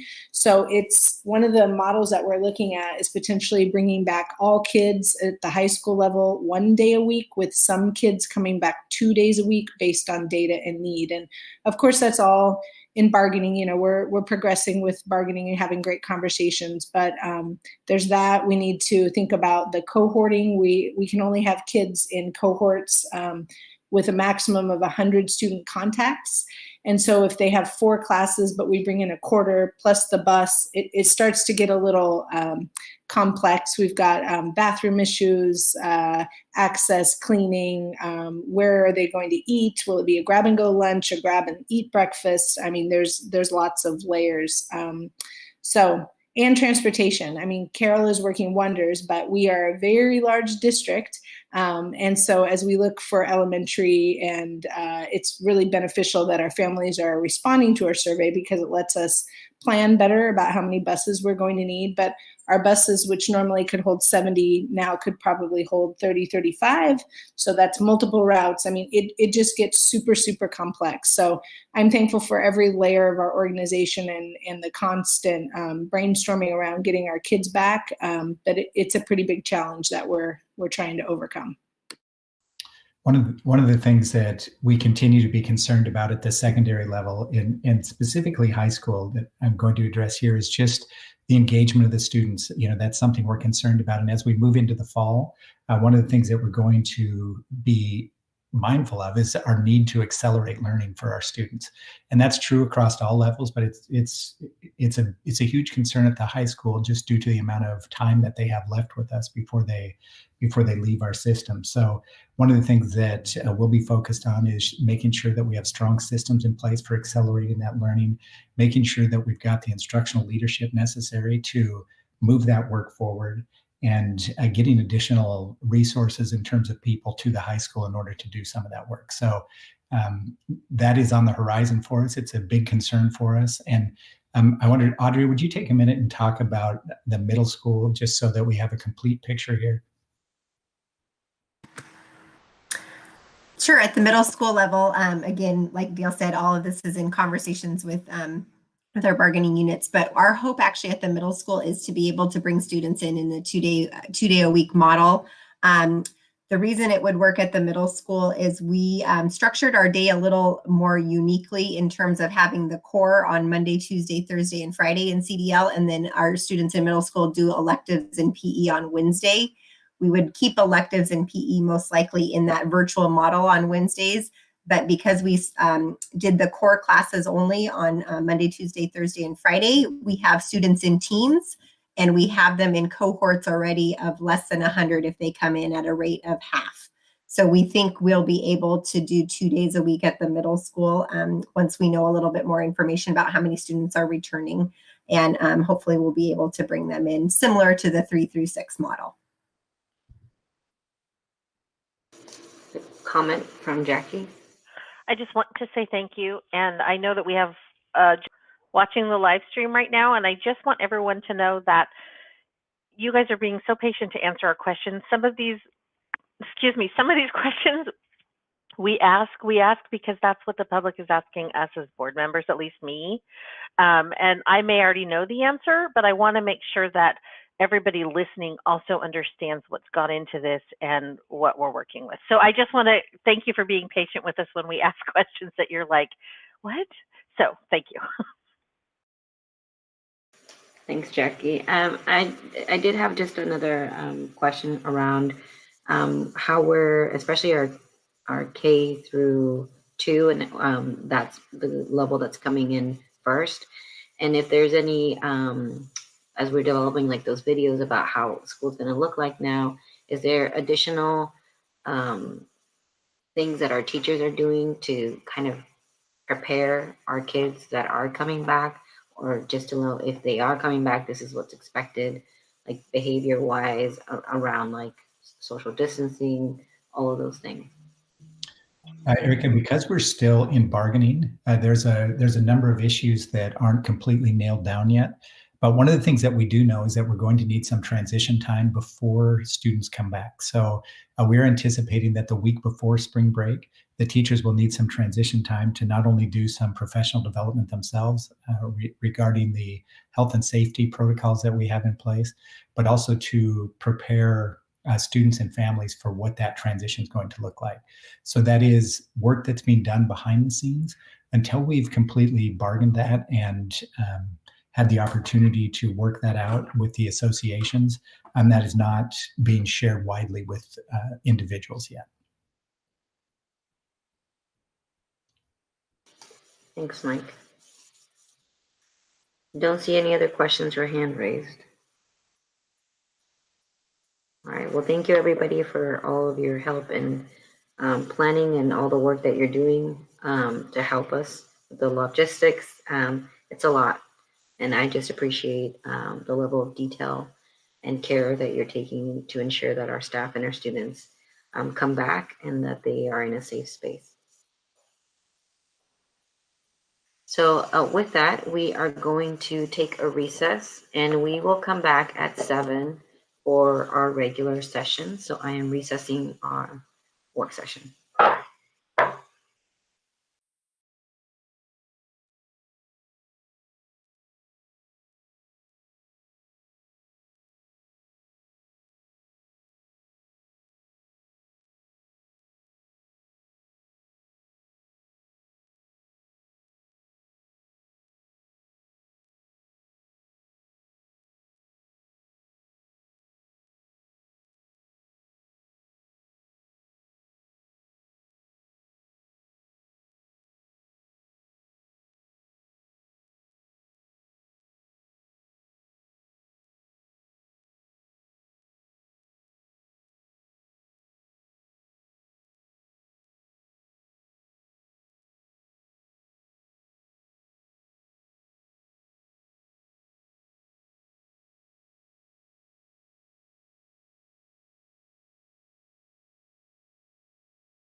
What was that for, Yadira? Virginia Garcia is having like community listening sessions regarding the COVID vaccine. Yeah.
All right, welcome back, everyone. I am going to call our Hillsboro School Board work regular session. And our first item on the agenda, if you would all join me, is to do our flag salute.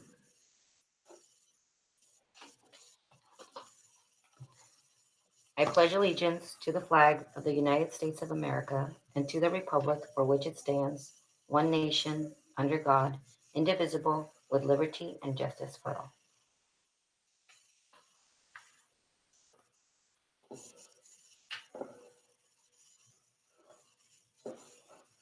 Thank you, everyone. Our next item is our land acknowledgement, and I will read that out loud.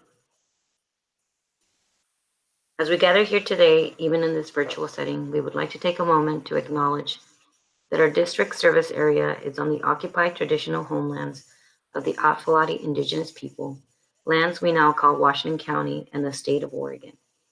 We thank them and their ancestors for being the original stewards of this land. We take this opportunity to offer gratitude for the opportunity to learn, work, and be a community on this land. We also acknowledge the systemic policies of colonization that have led to genocide, relocation, and assimilation that have impacted Indigenous and Native families, both past and present, and those who will be affected in the future.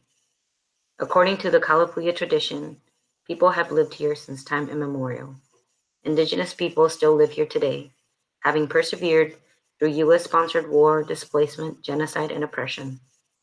We honor the Indigenous people whose traditional and ancestral homelands we stand on, the Tualatin Kalapuya, Kathlamet, Clackamas, Tumwater, Molalla, Bands of the Chinook, and many other Indigenous nations of the Columbia River. We believe it is important to acknowledge the ancestors of this place and to recognize that we are here because of the sacrifices forced upon them. In remembering these communities, we honor their legacy, their lives, and their ancestors. We also recognize the urban, Indigenous, Native, First Peoples community living in the metro area, which includes over 400 tribal nations. We also have our recognitions and proclamations, and our first one today is Classified Employee Appreciation Week with Director Strauss.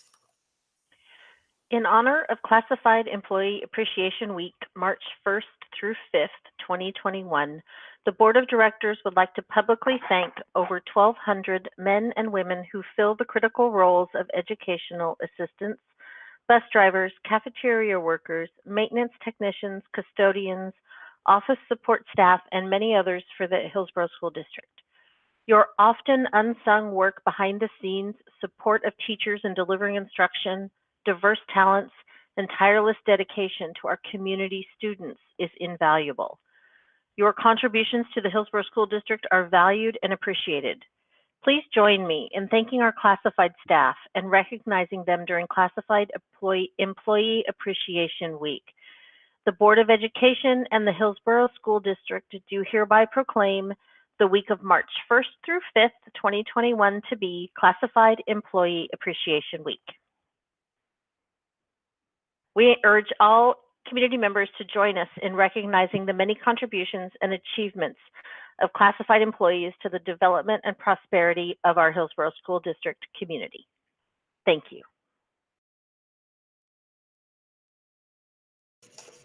Thank you, Jackie. Our next recognition and proclamation is Women's History Month with Director Martinez. Good evening, everyone. The Hillsboro School District celebrates women of every race, class, and ethnic background that have made historic contributions to the growth and strength of our community in countless recorded and unrecorded ways. The Hillsboro School District honors women that have played and continue to play critical economic, cultural, and social roles in every sphere of the life of our community by constituting a significant portion of the labor force working inside and outside of the home. The Hillsboro School District acknowledges that women have played a unique role throughout the history of our community by providing the majority of the volunteer labor force of the community and school district. The Hillsboro School District recognizes that women of every race, class, and ethnic background served as early leaders in the forefront of every major progressive social change movement. Women have been leaders not only in securing their own rights of suffrage and equal opportunity, but also in the abolitionist movement, the emancipation movement, the industrial labor movement, the civil rights movement, and other movements, especially the peace movement, which creates a more fair and just society for all.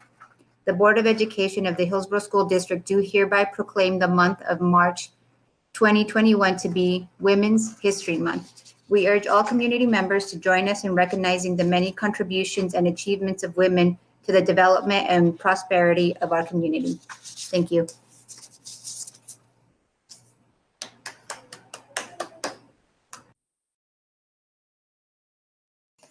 Thank you, Adira. Okay, our next item on our agenda is the approval of our agenda, and I'm looking for a motion. I move that we approve the agenda as printed. I'll second. So it has been moved by Mark and seconded by Lisa, I believe. Please, Yes, that was me. thank you. Please, directors, let me know your votes in our chat, and I will read them all. Yes votes are Jackie Spross, Mark Watson, Martin Granum, Yadira Martinez, Lisa Allen, Sheehan Kim, and myself. The motion carries. Our next item on our agenda is audience time. Beth, do we have any? Yes, we have 3. You need to read your this. Oh, yes. Sorry. I'm pulling it up right now. Perfect. Public participation in board meetings is governed by policy BBDH. Visitors who wish to speak before the board must complete an intent to speak card available on the top of the HSD homepage and submit to the executive assistant to the board of directors, Rose Roman. Comments concerning a published agenda item are limited to its designated place on the agenda unless otherwise authorized by the board. Comments about non-agenda items will be heard at this time. Commenters should include their name and if speaking for an organization, the name of the organization. A spokesperson should be designated to represent a group with a common purpose. Up to 3 minutes at the board's discretion will be allowed for an individual comment. Commenters may offer objective criticism of district operations and programs, but in public session, the board will not hear comments regarding any individual district staff member. Commendations involving staff members should be sent to the superintendent. Channels for the board's review of legitimate complaints involving individuals include Board Policy KL Public Complaints. If appropriate, the board chair will connect the visitor with administrator to receive comments regarding personnel. Any hearing conducted before the board regarding personnel shall take place in an executive session. The board thanks all visitors for their presence and appreciates the input of community members. Okay, our first commenter is Amber Marone, and she says, my concern is that with the high school kids going back so late in the year, there are some classes that don't work well in the CDL format, such as technical classes, subjects needing more hands-on learning, classes with labs, AP classes, and arts and music. Students in these classes are not getting access to the resources they need to be successful. Is there an option being considered that would prioritize getting these types of classes back to campus sooner?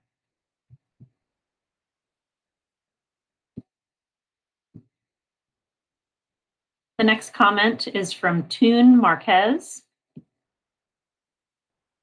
And Toon says, why aren't middle schoolers and high schoolers allowed to go back to school in person? Multiple studies have shown that kids need to be in school and not socially isolated for almost a year.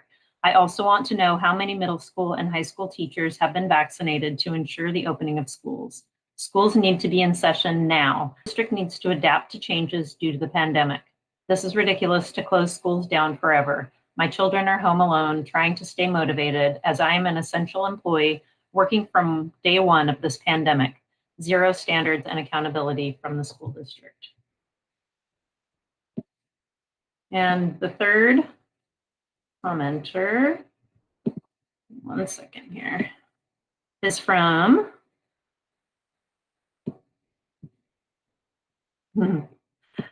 so long it's cutting off other cells here. Okay, Mike Kenningham. And Mike says, dear HSD administrators and board members, I am writing to you on behalf of my 6th and 8th grade children in the Hillsboro School District. I have tried to be an active voice in making sure that decisions being made regarding policy in the schools are being made based upon current scientific evidence, but also that are in the best interest of students. I want to avoid falling into the trap of how people feel about the situation. As we all know, good decisions are not made based on feelings, but facts. I would like to recognize and thank Mark Watson for consistently returning my emails and being willing to keep an open dialogue. I think that we can all agree that the services which teachers and schools provide are essential to our kids and our communities. Thus, they are essential workers. The argument that they can provide the majority of these essentials via CDL is just not true. My kids' teachers have been doing a terrific job over this past year, working within a model that is not conducive to learning and child development. I'm sure there are many more teachers working incredibly hard to try to achieve success in a flawed system. I'm not going to waste your time reading off statistics to convince you to open schools. I'm sure you are well aware of them. Instead, I am just going to share with you my family's story. On paper and the computer screen, my kids are doing great. I suspect the district and ODE would consider them to be examples of success within the CDL model. Both kids maintain good grades, keep their camera on the majority of the time, and get very nice comments from their teachers. However, my family has been struggling for this past year. Sometimes it feels like we can barely keep our heads above water. What is not seen are the hardships that happen when the camera and microphone are turned off. There has been an increase in frustration, anxiety, and yelling for a variety of reasons, all coming back to them. The kids are desperate for in-person interaction with their peers and teachers. My wife and I have watched as one of our kids started to develop a growing dislike of school that has not been there in the past. I have read his poem about the COVID monster that has taken away so many of his loves and the things that are part of his identity. In the end, he dreams of returning to normal before losing his sanity. For these reasons, we are now in a position where we are weighing our options regarding leaving the public school system. There is plenty of evidence to suggest that the schools can open with proper mitigation strategies and without the requirement that all teachers be vaccinated first. Leaders are misinterpreting scientific guidance as a way to create a series of never-ending hurdles that have kept us in distance learning, and then they dangle hybrid learning as some great savior. I keep hearing that schools will open when it is safe, but the definition of safe keeps changing. We should try to implement all reasonable risk mitigation strategies, but there is no scenario in which we reach zero COVID risk.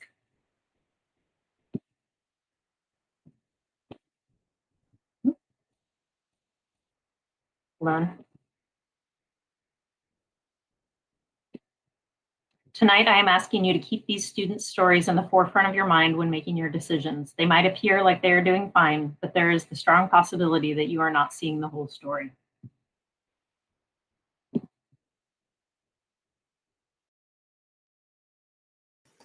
Thank you, Beth. Our next item on our agenda is our consent agenda. And we do need to pull an item from our consent agenda. And Jackie's going to make a motion. So I'm looking for Rose, and maybe you can give us a little bit more direction or language on the process for Jackie.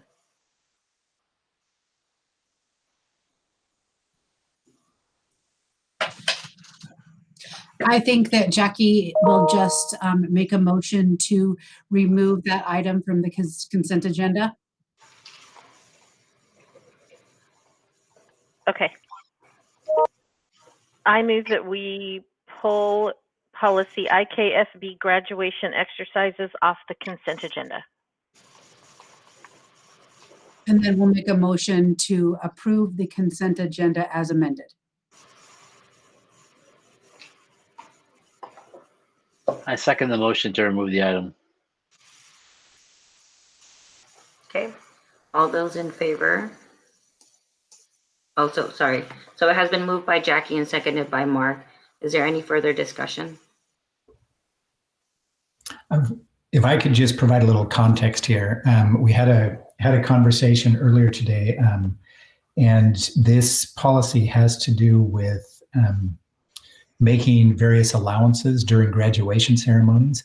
And I wanted to have Dale have an opportunity to explain what our current practice is, well, just the policy a little bit, our current practice around this, and then our recommendation to institute an AR to accompany this policy. So Dale, if you would take a minute and explain.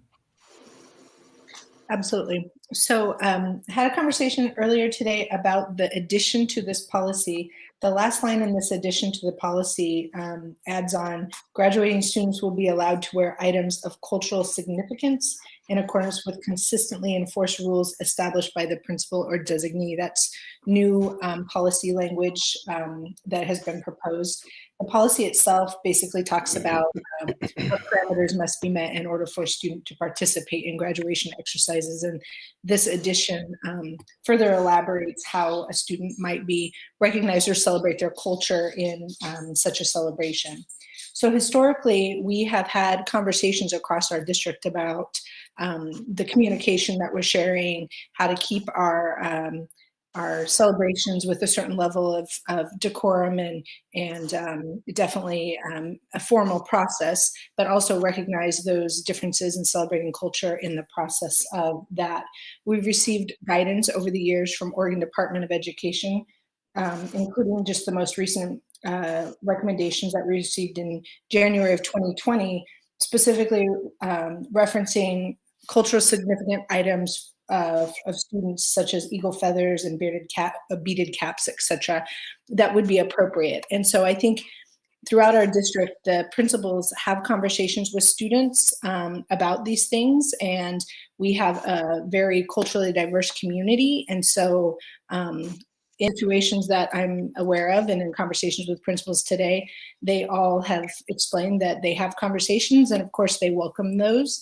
But I think the request is to be a little more explicit in writing that we value those opportunities to celebrate culture in this process. So my recommendation would be just for the flexibility of it. As we all know, we have a very diverse community, and we have a lot of different cultures represented, and we want to be able to be flexible with the new community members that might come into our community, whether that's in the next couple of months or within the next couple of years. And so creating an administrative rule or an AR, really explaining the communication that we expect to be embedded in the communication throughout our district to make sure that our families are aware of the process and to clarify the types of things that may be included, but also welcome them to have conversations with our principals about the ways their students would like to represent their culture and celebrate, I think is a very appropriate ask. So happy to pull that one off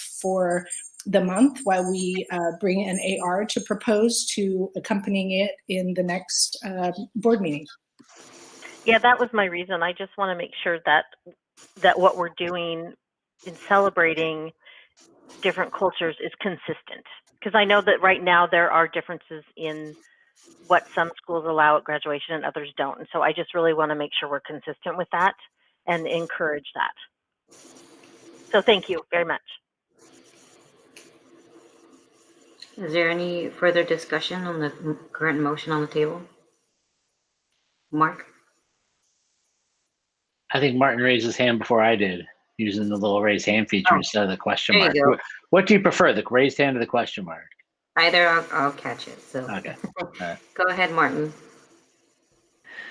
So I was just procedurally, we're going to pull it off the consent agenda, and then I accidentally hit the disconnect button when I was trying to raise my hand, so I missed about 20 seconds of our dialogue. Are we yet to approve the amended consent agenda? Is that where we are? Right now, there's a current motion to pull this item. Okay. Out. So my understanding is that that's all it takes. It's not a consent agenda if all 7 of us don't want. So there's no really procedure beyond that. If any one of us wants something off the consent, that's the end of it. It's off the consent. So then the question is, what do we do with that item? Do we reintroduce it as an agenda item, or do we? I think the consensus from what I heard from Dale was that we would just pull it off the agenda completely and revisit it future board meeting.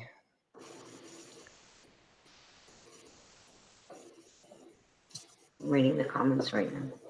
We don't need to pull it to add an AR.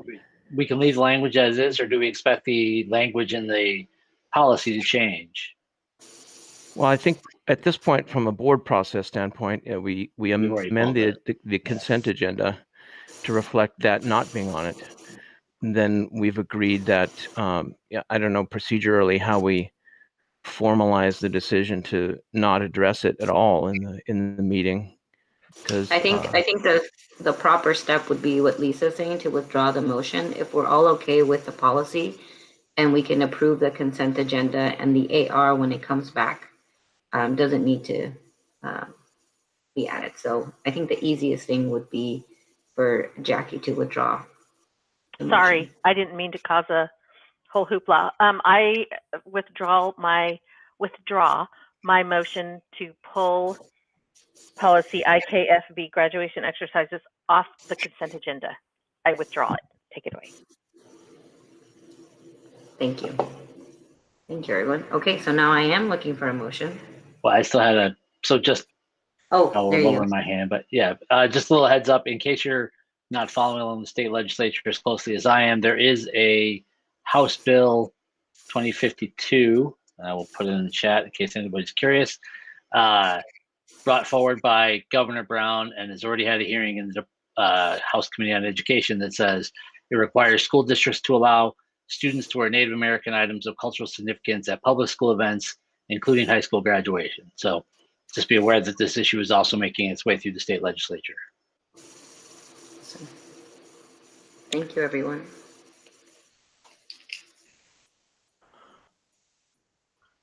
Eric, I think we had a motion and a second, and with Jackie withdrawing, I think are we ready for a vote then?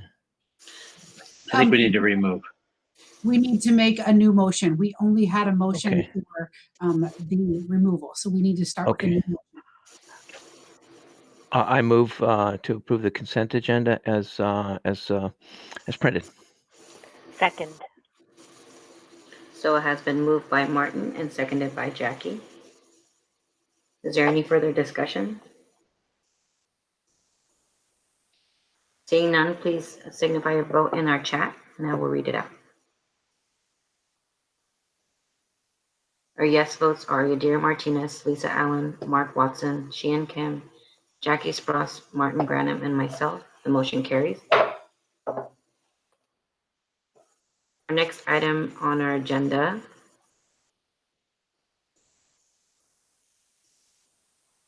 is our action items. And we have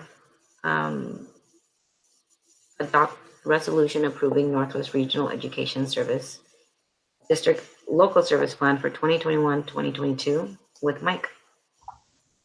All right, thank you, Erica. As you're aware, by March 1st of each year, we need to make a decision regarding our participation in the Educational Service District and as well as approving the local service plan for the following year. And our recommendation is this year that, of course, we do recommend that plan. The ESD always involves us in the construction of this plan, and we are involved in multiple conversations before we ever get to this point. And I would just like to say this year, we've got Superintendent Dan Goldman here, and he's going to, and I just wanted to say during this unique year, he and his team have provided just exemplary service, not only for Washington County, but for the region. And I really look to as a leader in the state for facilitating conversations around equity, facilitating conversations around COVID responses. And their team has just done a great job for us. So I asked Dan to come today and give a presentation just so that you have a look into the work that the ESD does on a regular basis. It's pretty wide-ranging work, and it's important work for kids in our community. So with that, let me turn it over to Dan. Thanks, Superintendent Scott. And it is a pleasure to work with Hillsboro Schools. And I appreciate the opportunity to talk to you tonight. And I think, Kelly, if you're going to run a little slideshow on the side there, that would be great.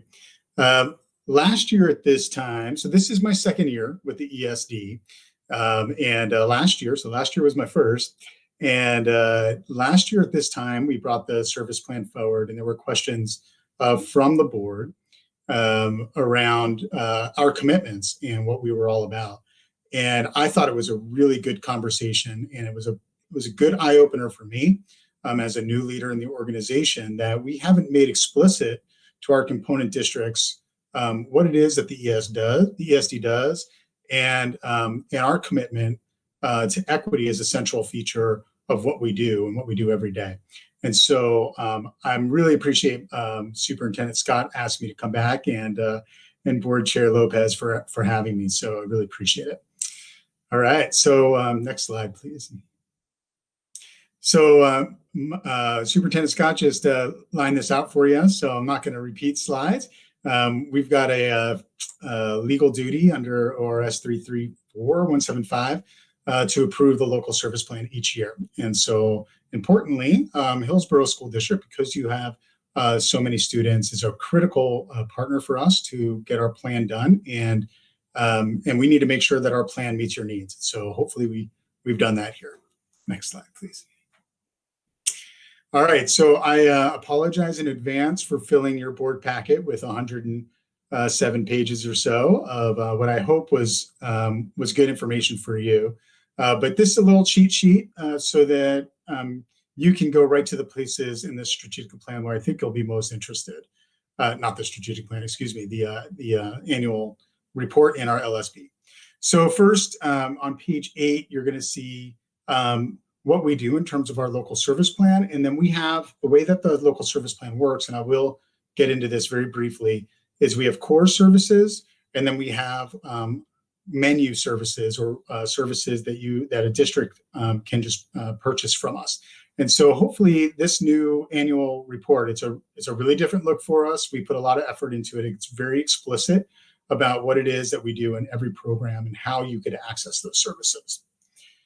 Then if you skip ahead to page 17, we have our strategic plan. And so again, last year at this time, we were busy building our new 5-year strategic plan. And I'm very proud of the document. I'm really proud of the direction of our team. And I hope that the board here can see and understand our commitments to racial justice and to undoing oppressive systems in our school systems. And so I'll hit on the strategic plan highlights here in a sec. Then we have on page 25 an annual report to our districts starts, and your particular section starts on page 49. And so I will walk through that tonight as well. And then we have our local service plan projections. We all know we're very early in the projections on the budget side for education. Actually, we're not as far along as we typically are at this moment for all the obvious reasons. So right now, the money side is very loosely defined in terms of what we saw in the governor's recommended budget plan. but I'm sure it will tighten up. And actually, the board's role here isn't to approve the money side, it's really to approve the program side. And then we'll have an approval for services and an action item there at the end. Okay, next slide, please. All right, so like I said, our strategic plan, this is year one of a 5-year strategic plan. We spent a lot of time in individual conversations with our partners and with our staff. I interviewed Mike. Thank you for your hour there last year, Mike. Probably a blip on the radar now. So appreciate the feedback that led into this plan. Okay, next slide, please, Kelly. Importantly, we decided as an agency on a new vision for our agency. Our mission is the same, and it really talks about partnership and improving student learning by ensuring equitable access across a very large region. Actually, the largest ESD in the state of Oregon is the Northwest Regional. And our vision for success here for our students is that every student is educated, equipped, and inspired to achieve their full potential and enrich their communities. And next slide, Kelly. And so in order to reach this, obviously lofty vision and goal for our district, we have landed on 6 critical collective commitments that we are going to lean into very heavily over the next 5 years. I'm not going to read these to you, but I do want the board to recognize that our old strategic plan had equity as an element in our plan. This plan is centered in the notion of anti-racism and racial equity. And so it runs through our whole plan. And on our website, if you wanted to jump in, you can see the different strategies and the metrics associated with how we're going to measure these actions on behalf of our staff. Next slide. And I'm happy to take any questions as we go. Please stop me. Okay. So our annual report highlights. So this is this annual report is connected. I connected these together with our LSP, our local service plan, because of the feedback from the Hillsboro School Board last year, which was we don't want to just see these services without the context around it. So we made an intentional effort to make sure that our annual report accompanied your local service plan. And so this is a year in arrears in the life of the ESD in Hillsboro. So next slide, Kelly. Oh, and here's just some bigger looks. So this is who we are, who we serve. Hillsboro is the 2nd largest district. As you know, we are the most diverse ESD in terms of our student demographics in our population. And we are also the largest. And that affords us some opportunities that, unfortunately, in the state of Oregon, other districts don't get to participate in. I was a superintendent in a district outside of this ESD, and I can tell you things are really different at Northwest Regional compared to my experience before. Okay, next slide. So here's Hillsboro's slice of the pie here in our local service plan or annual report. And the important things here are that we wanted to personalize this report to you.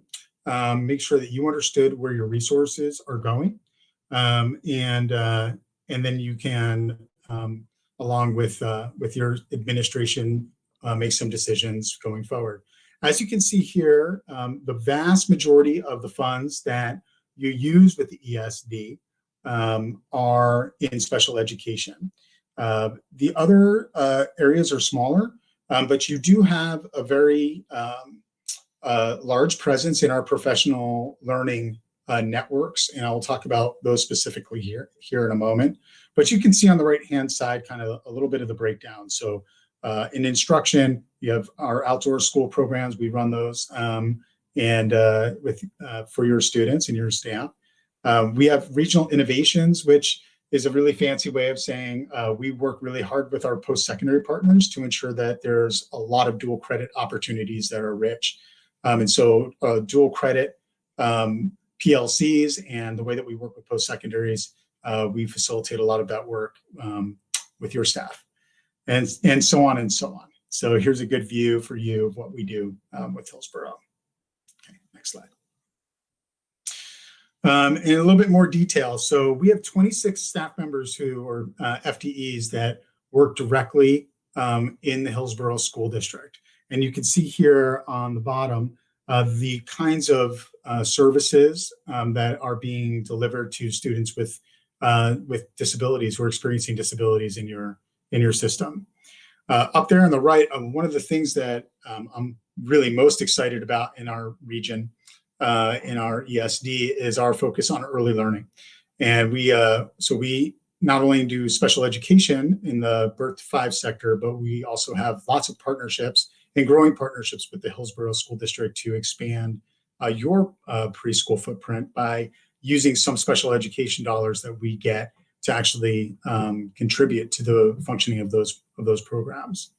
And you can see we have quite a number of kids who are assessed, almost half a thousand kids who get assessed for special education services. And gosh, this print is small, but almost 100, I think I'm reading this right, but 100, oh, thank you so much.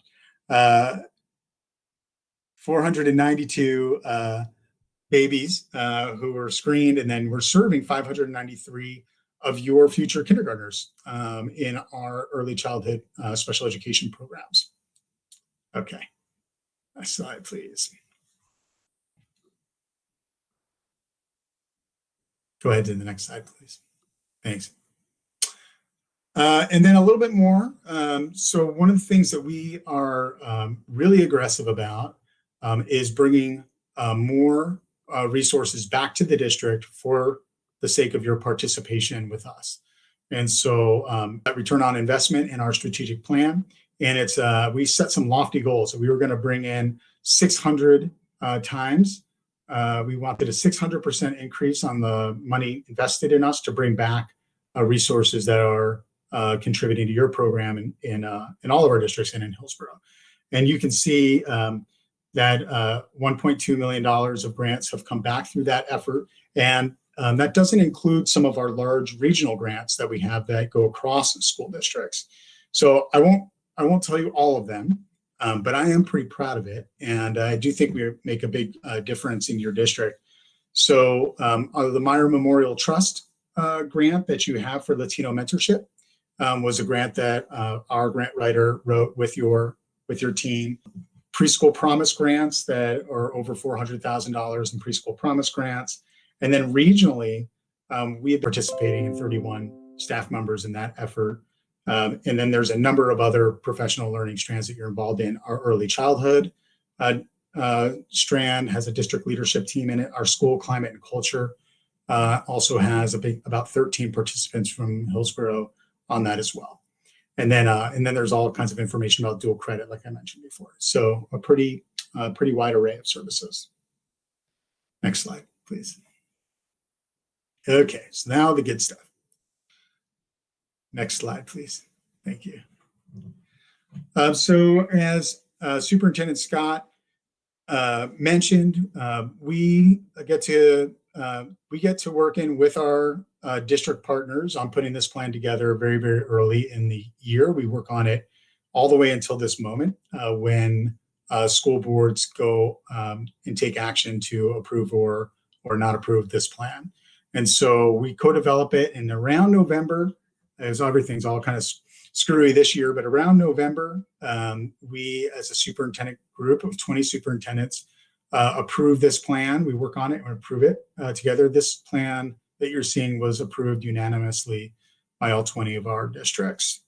It goes to my board, who ensures that it's the way they want to see it, and then the final product comes to you for adoption. So that's where we're at right now. Okay, next slide. So importantly, I think the board should know how the money works here. And Hillsboro and Beaverton behave a tiny bit differently in our ESD than the other 18 districts in our ESD. And line, and we need to be aligned with the needs of the district. And so the way that the money works is the ESDs in the state of Oregon get about 4.5% of the state school fund. And then all that money comes through the state school fund to ESDs. ESDs keep about 10% of those to, pave the parking lots and do the roofs and make sure that we have our operations. And the rest of the 90%, and typically a school district in our ESD, 25% of that is kept in what we call core services. And then the group together decides what they're going to spend their collective money on. and then 75% goes purchase services or take it into their budgets and do what they want with it. We want it to be effective. For Hillsboro and for Beaverton, we just pass through all the money to you because it is a very, very large sum of money, and you have a lot of capacity as a school district to do a lot of what we do.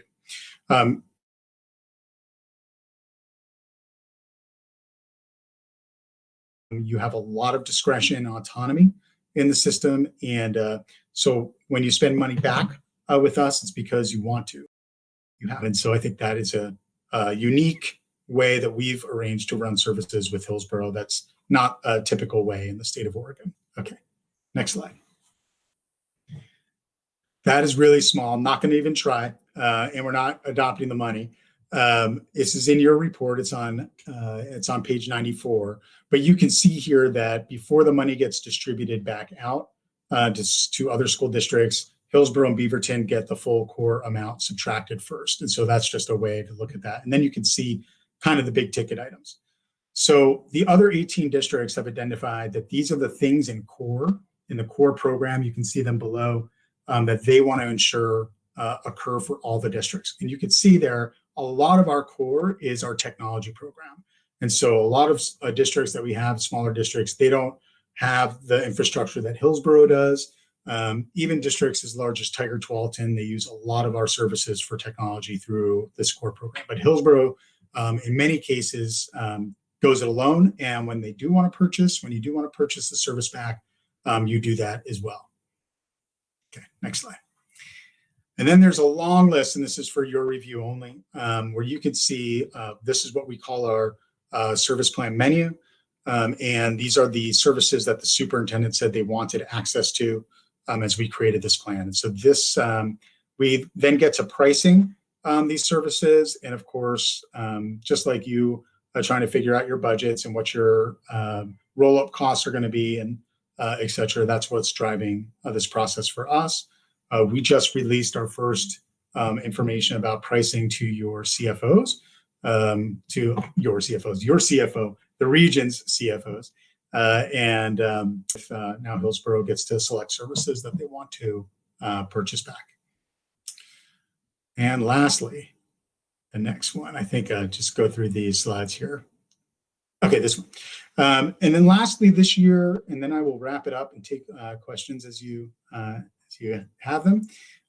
This year, we have the Student Success Act, of course, and if it weren't for COVID, this would be the biggest rock that we'd be pushing uphill right now, is how to deliver for kids in the spirit of the law of the Student Success Act and ensure that these funds are used for closing opportunity gaps for our most marginalized community and kids. Of course, we're trying to reopen schools, and I know you're all super busy with that. But it's a requirement that in the ESD gets some funds through that, but our funds are only to provide technical assistance and support to school districts. And so, for instance, if Hillsboro were to want to scale up additional counselors or behavioral supports, what the districts have asked us to do is to scale up professional development and learning opportunities for those programs and help districts kind of build these new programs together. So you see that list of programs that the superintendents have worked on with us to ensure are part of our plan. Okay, I think that's the last slide that I have. And I'm happy to take any questions, or Mike, if you'd like to say anything else. No, I appreciate the report, Dan. Thank you. Any questions for Dan? Got one from Mark. Dan, hey, nice to see you again. When you said pave the parking lot and fix the roof, is that metaphorical or using general fund dollars for that, where we would normally have to pass a bond? Yeah, so it works a little different at the ESD. We could not pass a bond for the ESD. There'd be no way that we could get people to say, yes, let's fund that weird thing called the ESD with a local bond measure. So we have to take care of our business, of our general operations program with that 10%. And so we have a very, it's 10% of what we get out of the state school fund. It pays for like the superintendent's salary, kind of our operations staff, and then we got to fix everything that we have with that money. Okay, thanks. Shan? Thank you, Dan. I really appreciated the report. I have more of a kind of a detailed question.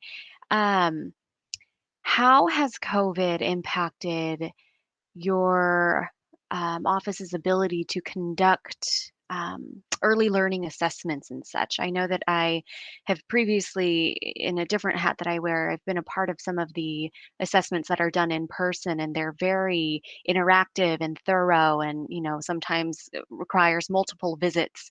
How has that changed, if at all, in the virtual space?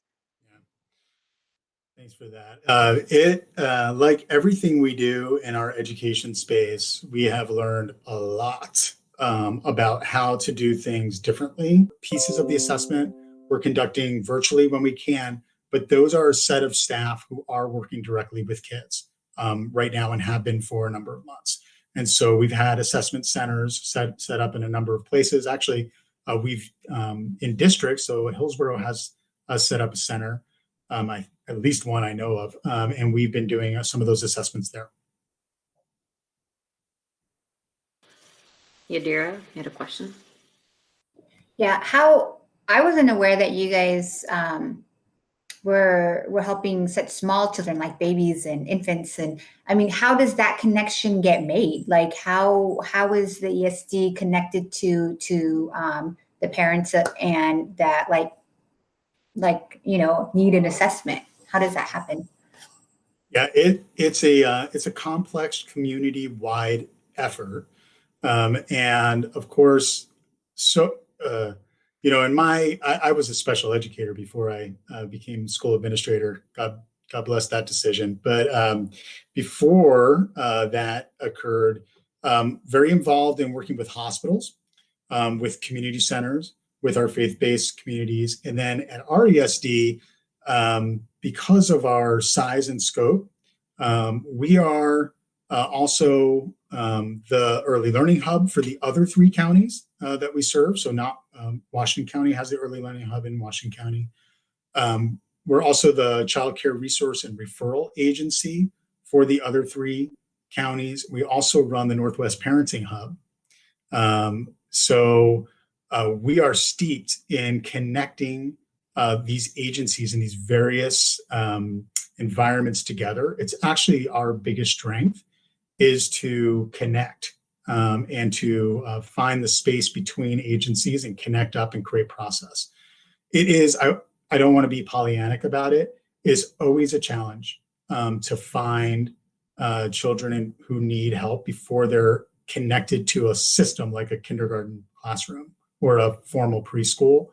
One of our biggest challenges, and the thing is, we've had lots of conversations with Hillsboro and moving forward, is creating more access points to high quality preschool and early childhood settings so that we have less kids falling through the cracks. But it's a challenge, but we are more than most ESDs, we're well situated across all these different agencies and environments. I think kind of tell into Yadira's comment, do you work also with like culturally specific organizations when you're trying to do this connection? We do. So Lower Columbia Hispanic Council is a big partner of ours. We have a number, and of course, being fairly new, I don't want to rattle off the wrong names here, but that's a big focus of ours. We're working with our Head Start partners is another major partner for us. So that is a focus.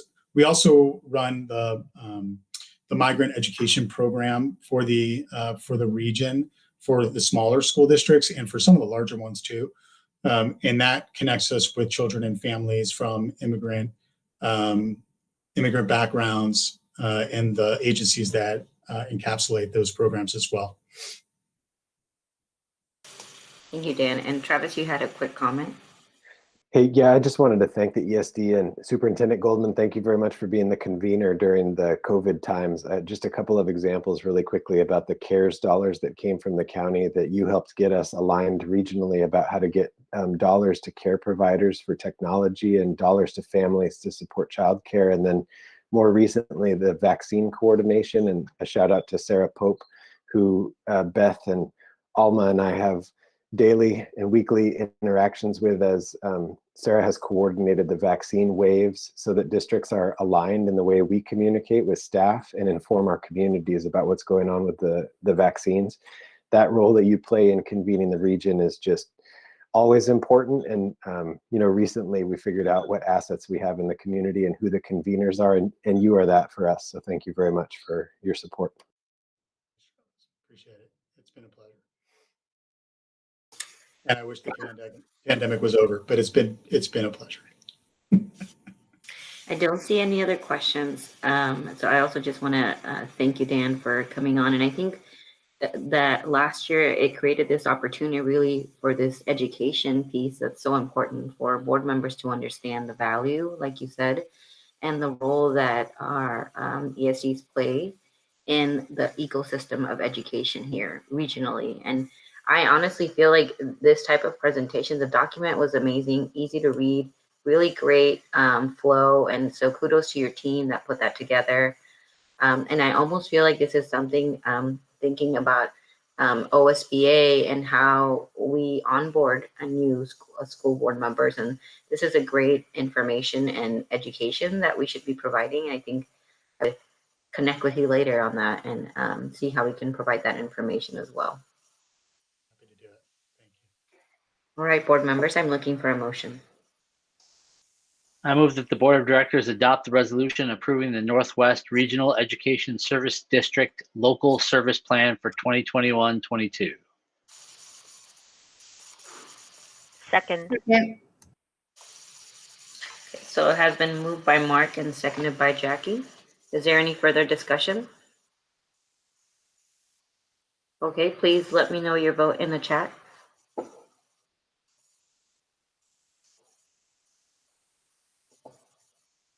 Yes votes are Martin Granum, Yadira Martinez, Sheehan Kim, Mark Watson, Jackie Spross, Lisa Allen, and myself. The motion carries. Thank you, Dan. Thanks very much. Our next item is award contracts with Adam Stewart. Come on. There. Okay.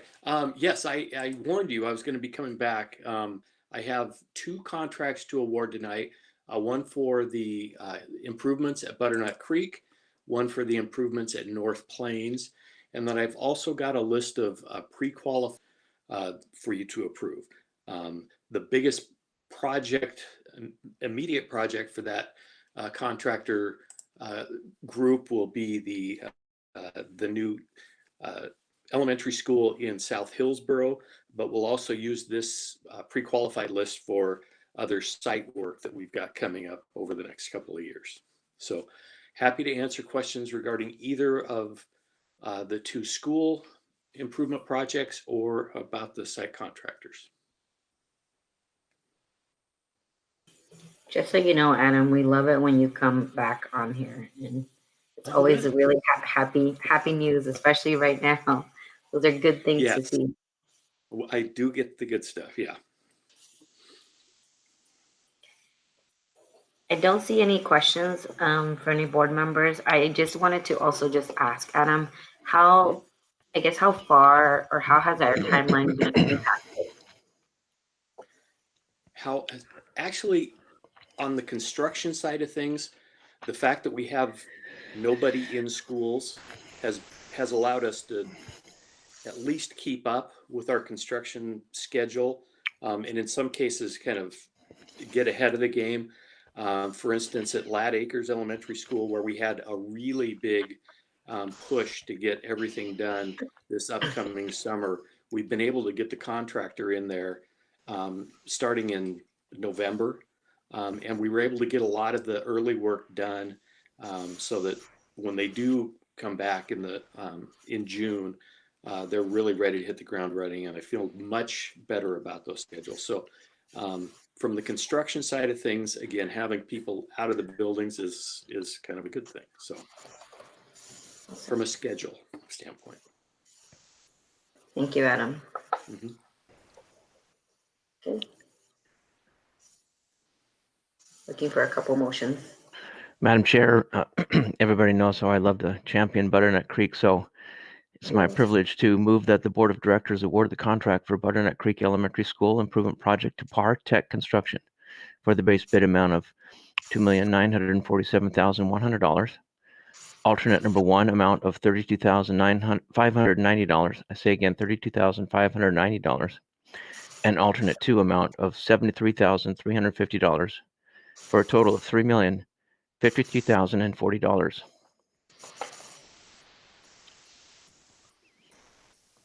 Second. So it has been moved by Martin and seconded by Jackie. Is there any further discussion? Okay, board members, please let me know your vote in the chat.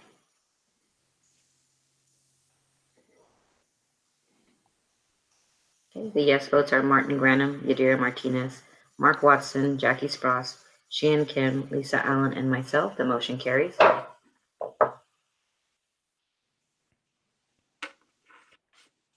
I move that the Board of Directors award the contract for the North Plains Elementary School Improvement Project to 5-Star Builders in the amount of $1,375,246.90.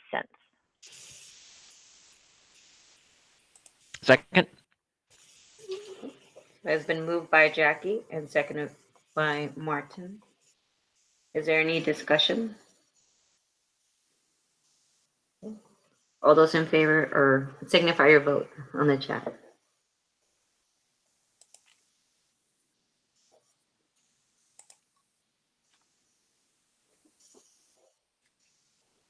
Okay.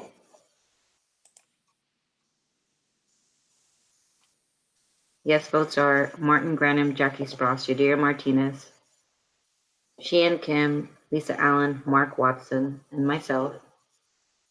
The motion carries. Our next item, Adam, is the approved site contractor pre-qualification. Is there any additional information you want to share? Again, this is the work that we're going to be doing on, for instance, the site work at ES 29, the elementary school in South Hillsboro. We'll also use this group to solicit bids for other site work that we have coming up. We've got a project at Indian Hills coming up this summer. We'll use this list for. So this will just allow us to go directly to this group of contractors for that type of work.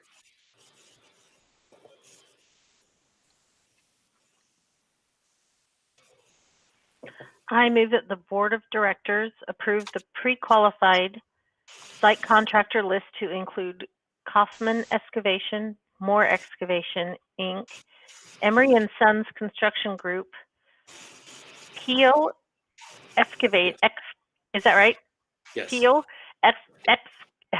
Excavating, Ken Leahy Construction, Inc., the Sanders Group, and Kerr Contracts. Second. So it has been moved by Jackie and seconded by Yadira. Is there any further discussion? I see why nobody else did that one. That was hard. Good work, Jackie. All right, board members, please let me know your vote in the chat.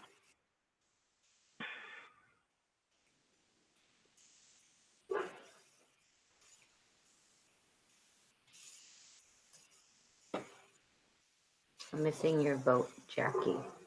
Oh. Thank you. The yes votes are Martin Granum, Yadira Martinez, Mark Watson, Lisa Allen, Sheehan Kim, Jackie Spross, and myself. The motion carries. The next item is approved dedication, deed, and right-of-way dedication, donation agreement, and obligation agreement. Yes, this is for the Cornelius Pass Road widening project in front of Lad Acres Elementary School. They're going to add a 5th lane, which is going to be a great thing for Lad Acres Elementary School. I think it'll really help alleviate some of the congestion we see there, especially at release time. But in order to do that, they need about 8 feet of our property, which means we need to dedicate the property and also move the fence along the sidewalk there, and the sidewalk will be moved further into our property. The county will be replacing the fence, but we do need to dedicate the property to them.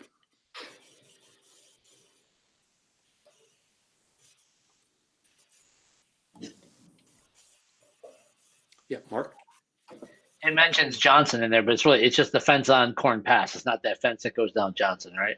Correct. It's the corner of Johnson and Corn Pass is where they'll be taking out and rerouting that fence around the corner. But yes, we'll lose some of the property there at that corner, but not enough to impact the baseball fields. Home run just got a little bit easier? No, fence will be in the same spot. Just it'll be a little closer to the road. If you hit it, you could end up hitting it out on to the road, I guess, if you really get a hold of one.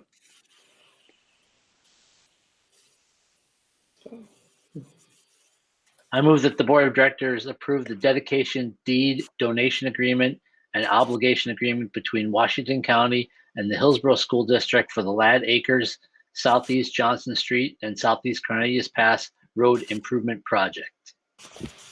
Second. I heard Yadira, so it has been That was moved. a lot easier. It has been moved by Mark and seconded by Yadira. Is there any further discussion? I'll just say that it'll be going to baseball practice there. It'll be a lot easier to get in and out of that parking lot. So, yep. Super excited. Fellow board members, please let me know your vote in the chat. Yes votes are Martin Granum, Mark Watson, Jackie Spross, Lisa Allen, Sheehan Kim, Yadira Martinez, and myself. The motion carries. I do have one last. It's helpful to have a board member who can be there to answer questions. And when we do get to the point of recommending this decision to the board, that person will have the background to be able to help explain how we got to where we are. So any board member who's interested, I'd love to have you. And if not, you're just going to have to take what it time of from day? me. It's from 6:30 to 7:30 in the evening. We can put that in the board update too and seek volunteers so that we don't have this awkward wait time. So Okay. happy to do that. Again, if not, I promise to keep you up to speed with what's going on. I'm hoping that this one won't be as eventful as some of our past boundary adjustment processes, but we shall see. That's all I got. Thank you. Thank you, Adam. Our next item on our agenda is accept gifts and donations with Michelle Morrison. Thank you, Erica. I'm pleased to announce we had quite a giving month in January. We, of course, report to you every month our list of donations in the amount of $5,000 or more. And so I'll just read those out loud, even though they're already in your packet, just to honor the contributions made to our schools and programs. We had a donation of $10,000 from Gold Family Farms to the Groner K-8 school for the STEM program. A donation of $10,000 from the Hillsboro Schools Foundation to the school district for senior signs, which is a tradition that is a good one. We got a lot of positive feedback on it, and I know that Beth is an advocate for that, and appreciate the foundation support and celebrating our seniors. Another $10,000 donation from Gold Family Farms to Farmington View Elementary School for their science, technology, engineering, and math program, STEM. And then $5,000 donation from First to Liberty High School for the robotics team. So a lot to celebrate for the month of January. And I would look for a motion to accept those donations, please.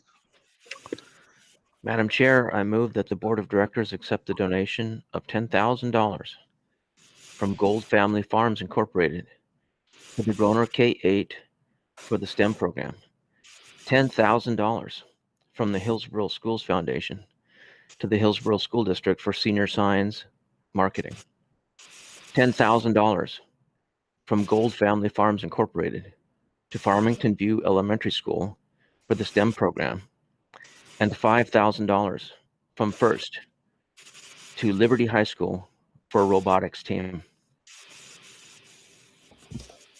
I will second his motion.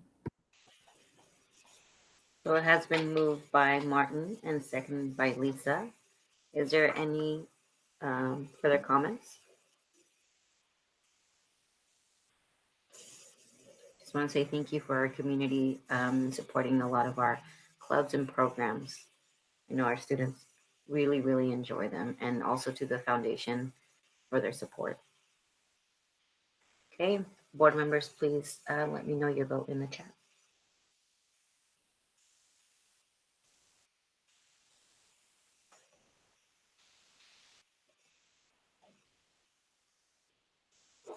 Yes votes are Jackie Spross, Martin Granum, Mark Watson, Sheehan Kim, Yadira Martinez, Lisa Allen, and myself. Motion carries. The next item that we have with Michelle as well is to appoint our budget committee member. Okay, thank you, Erica. We did submit to you a board update about our budget committee position 4 vacancy due to Kyle Taylor moving out of the district. And so he let us know about that. And because we have very recently gone through the application and appointment process, we had 7 verified community members that were eligible for appointment. We appointed 2. We are recommending to the board that we go ahead and appoint Christine Adams Wanberg, who was the next runner-up in that appointment, and would be looking for a motion tonight to appoint her to the budget committee. Position 4, which does expire at the end of June this year. I move that the Board of Directors appoint Christine Adams Wanberg to serve on the Budget Committee position 4, expiring June 30th, 2021. Second. So it has been moved by Sheehan and seconded by Yadira. Is there any further discussion?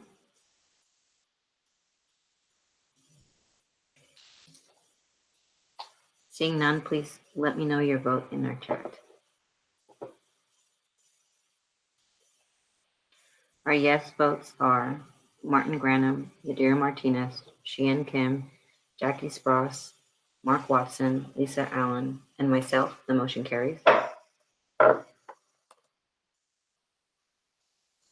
And our next item with Michelle is adopt planning calendar for 2021-22 budget.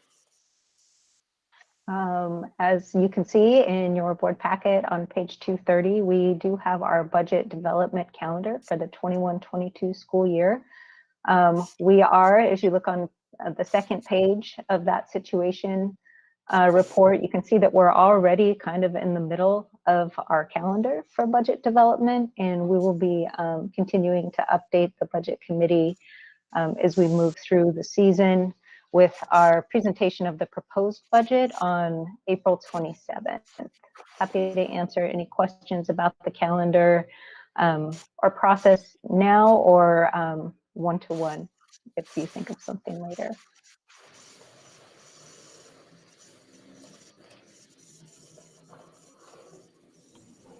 I move that the Board of Directors adopt the planning calendar for the 2021-22 budget. Second. Okay, so it has been moved by Yadira and seconded by Jackie. Is there any further discussion? Seeing none, please let me know your vote in the chat. Yes votes are Martin Granum, Jackie Spross, Sheehan Kim, Mark Watson, Lisa Allen, Yadira Martinez, and myself. The motion carries. The next item that we have, I'm actually going to recess our regular board meeting, and we are going to enter into our public hearing meeting. I'm going to read something before we get started.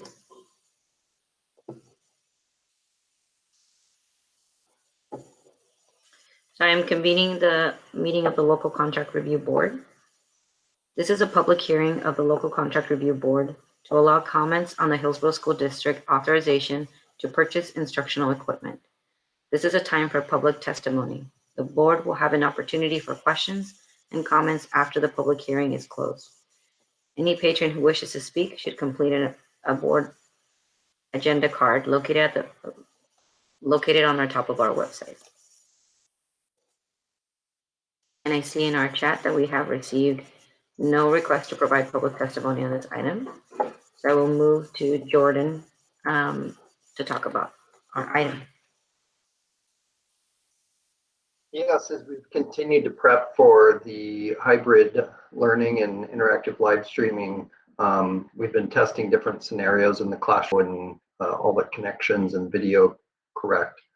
It's become apparent that one key component, specifically using a lot by teachers and has become an integral part of both comprehensive distance learning and what will be needed in the hybrid instruction. And that just is not possible as we having headphones in the classroom. And so we purchase enough headphones for all of the schools, something that is durable, can be cleaned and so forth as needed. And then we do see that they would be continued to be used even after all of this, but they're definitely needed right now. You know, as we continue with our one-to-one rollout after the pandemic and continue to use technology and some of these resources, we do see that headphones being used beyond this, but they're definitely going to be needed for the upcoming months. Thank you, Jordan. And board members, I'm looking for a motion. I'm going to put in the chat the sample motion since I have it in case. I move that the Board of Directors, acting as the Local Contract Review Board, authorize the purchase of instructional equipment from CDWG under the Oregon IT Hardware VAR Contract 5603 in the amount of $239,200 for the prescribed and in compliance with policy DJ district purchasing. Second. So it has been moved by Jackie and second by Yadira. Is there any further discussion? Okay, seeing none, please let me know your vote in our chat.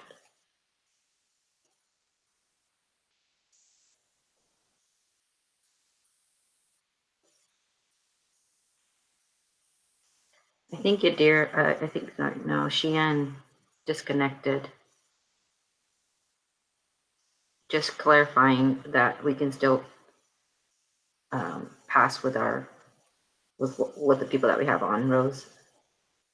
Yes, okay. So our yes votes are Martin Granum, Ricky Spross, Mark Watson, and myself. The motion carries.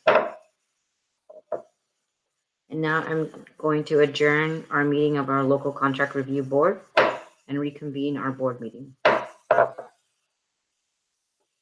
Our next item on our agenda is reports and discussions. And the first one is our financial report. Thank you, Erica, and thank you, board, for spending so much time with me tonight. I do, of course, want to give my usual shout out to the business office staff. They have just done an exemplary job as we navigate the work environment we have right now. Thank you, Martin. We do the highlight, I think I wanted to share with you about how we're supporting our principals as instructional leaders is making sure that as information is provided to them, we also work in tandem with the office managers so that their support staff are aware of all of the information that we're giving them. And I think that that's a really great coordination piece that we do. So I just wanted to highlight that and appreciate my team in supporting that work. I'd also like to just have you reflect on page 237, which is our general fund cash flow report. I know that it's full of numbers, but this is one of the critical pieces of how we can kind of display how we're doing in terms of both our revenue and expenditures for the year. And so if you don't have any, this is a standard report that I do every month that I'm happy to dig deeper into with anyone about the categories and where we are in pacing in terms of our expenditures for the year. I know that this has been a big topic of conversation during comprehensive distance learning. And as we move towards hybrid, it will continue to be a big. I have another item on here, the bond audit report with you. Did you? Yeah, I would like to touch on that separately and also invite Adam and Jeff to give any highlights that they might have about the report. This is an effort to just have that extra level of accountability and transparency to the community around how we are administering the bond dollars that we have been awarded in terms of our projects and spending. The report in your packet is the third annual review and testing that we've done of bond spending. So we have done it ever since the bond passed.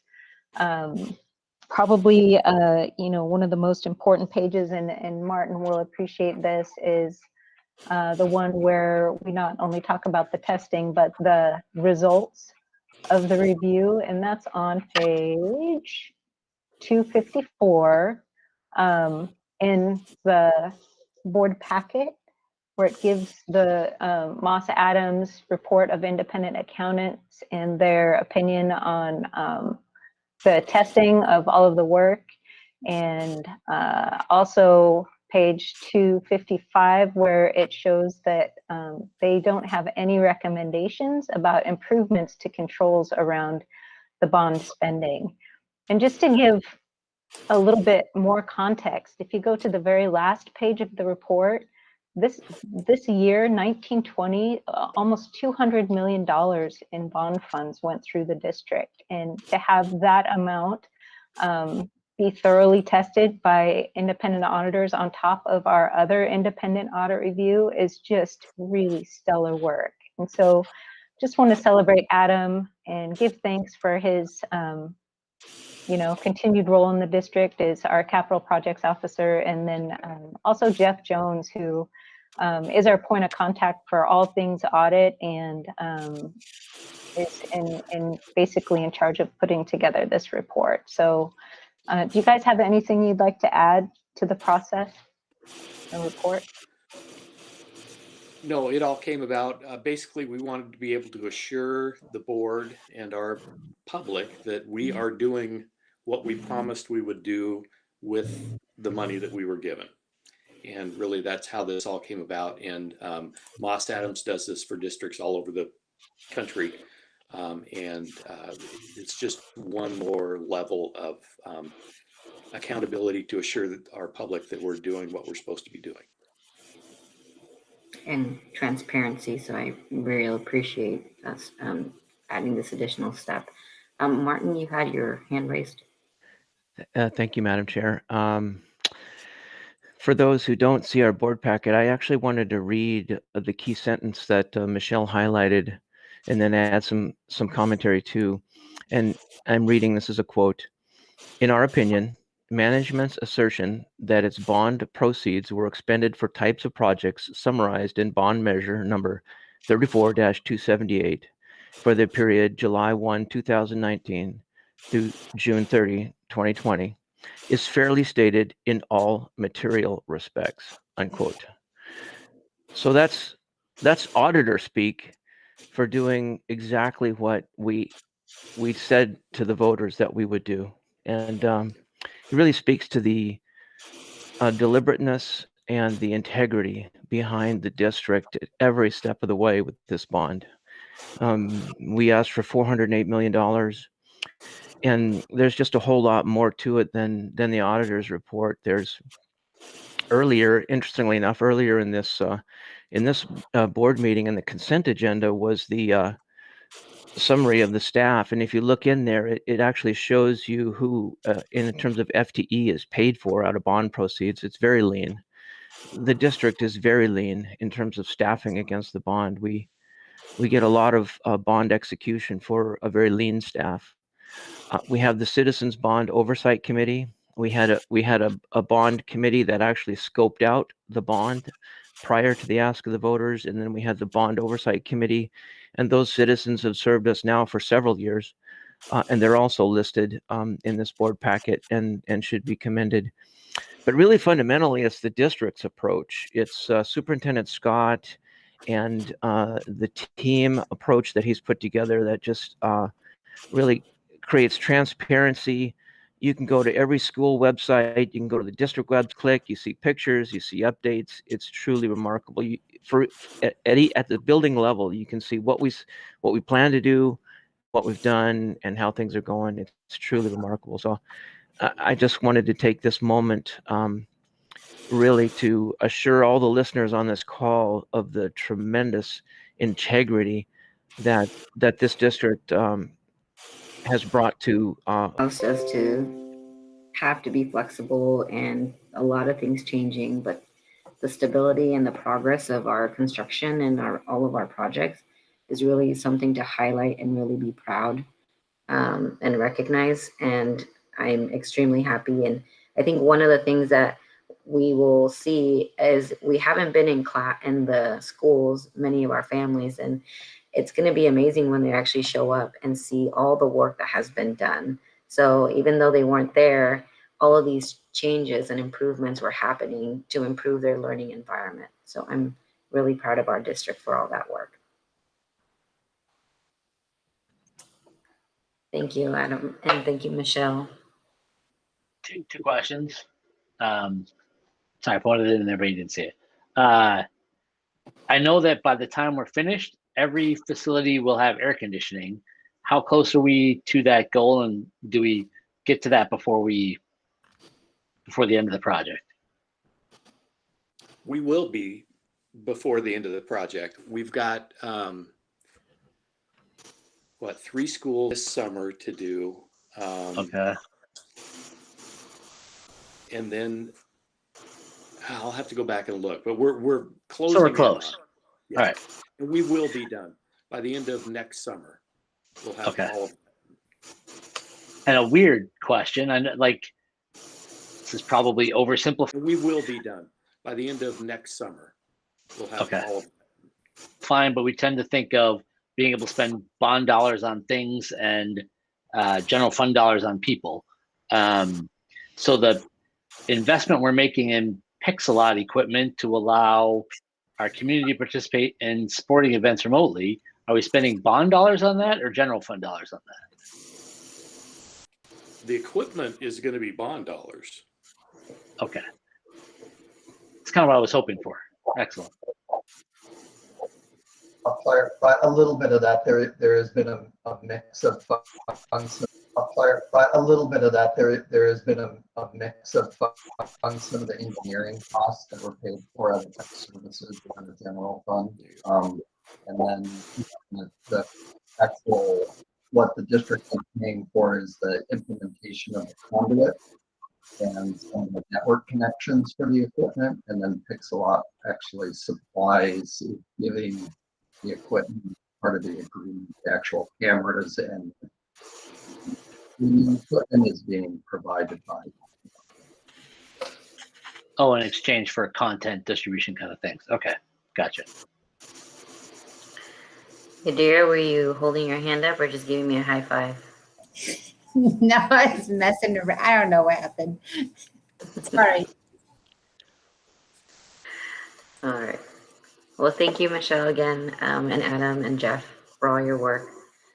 Our next item on our agenda is our first read of the 2021-22 calendar with Kana. Hello, everyone. I'm happy to talk about the calendar. It feels like, so exciting to talk about something that's a normal rhythm of my work.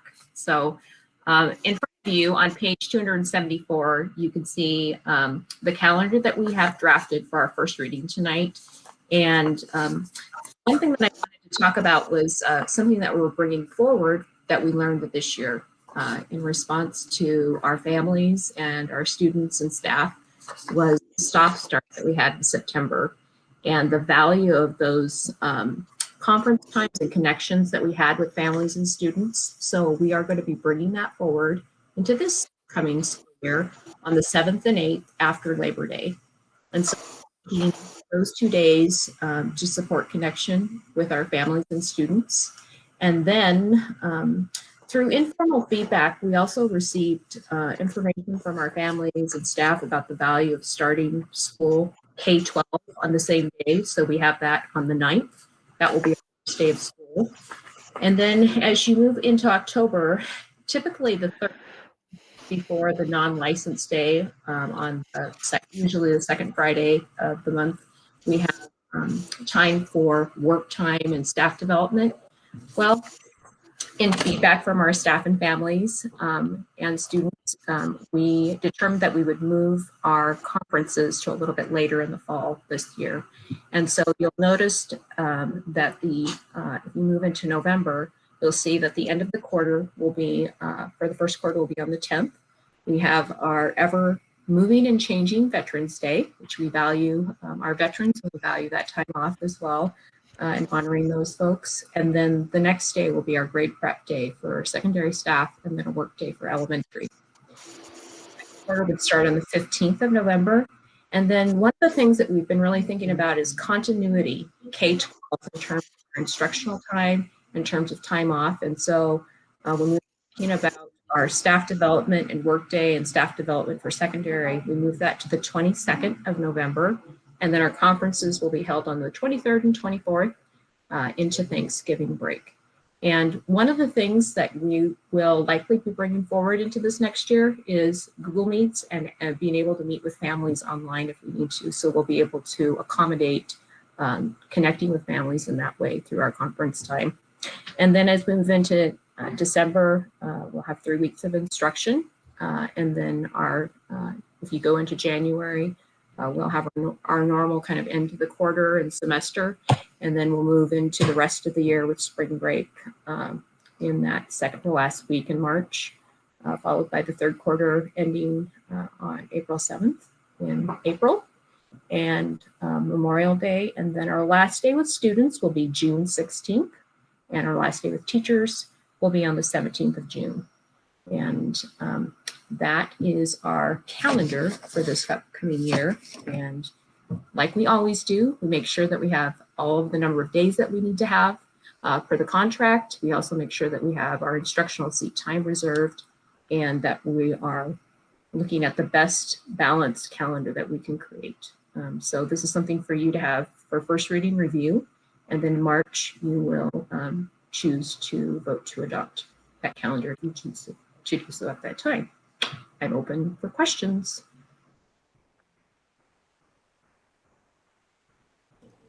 I have a question. I mean, it's probably, I'm not sure if this is like the right, it has to do sort of with the calendar, but maybe not. So I see the incremental weather, and I'm thinking that we into the next year should still keep some kind of distant learning on the ready, just in case, because we don't know what's going to happen. There could always be a surge or, something like that. Is that, will we be ready, like if there is inclemental weather, to possibly still have school via online?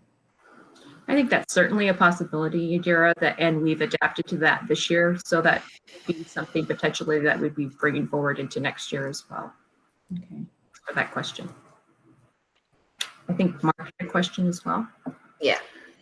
Yeah, I'm so excited to see us learning from that connection and that we made that first week, that soft start, and planning that just to be part. I'm so thankful to see that in there.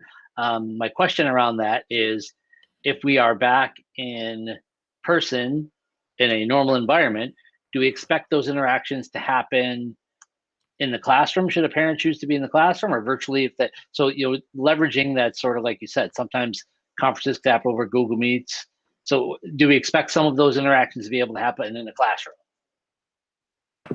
I would certainly expect to see that happening across our district. I think there are going to be people who are going to be very excited to be back in a classroom and seeing their students in that setting. And we'll also have people that will want to have their children in the setting in a virtual space through Google Meet. So that's the might just schedule it. Who knows, right?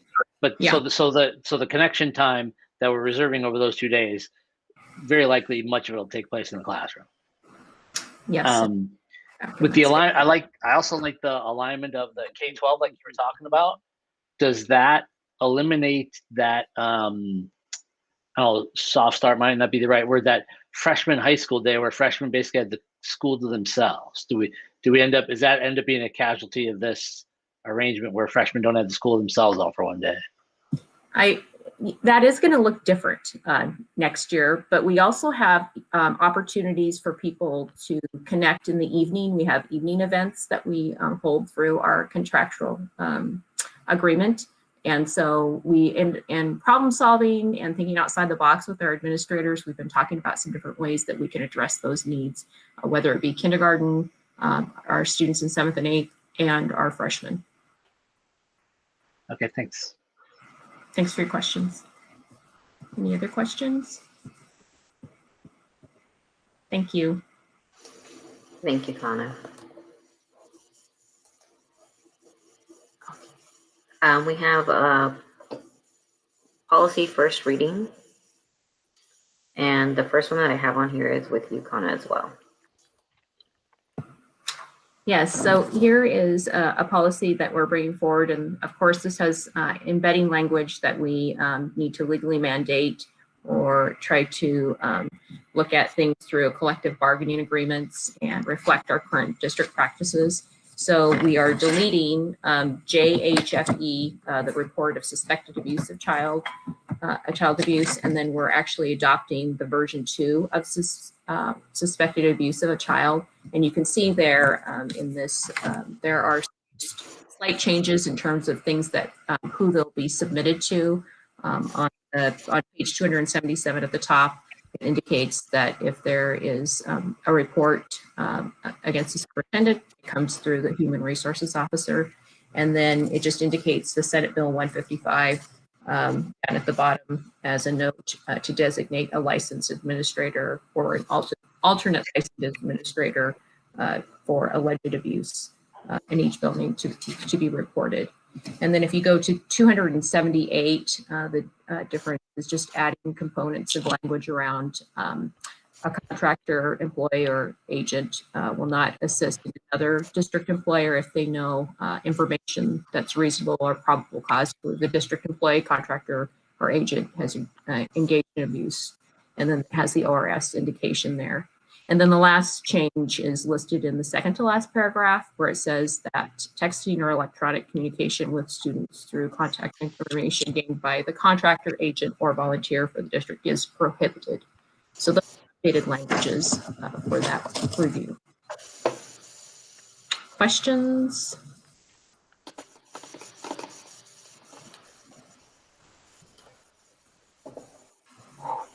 Right. Thank you. Thank you, Kana. Our next item on our agenda is our HCU and HEA reports. And I'm looking to see if Jill or Melody are on here. I'm here. There you go. There we go. I've been having trouble with my camera, so I'm glad it's not working today. So sorry, I just have my voice here. Good evening. I'd like to thank you all for the words of appreciation for the classified staff at Hillsboro School District. Thank you. I don't have a really long report tonight, so this will be quick.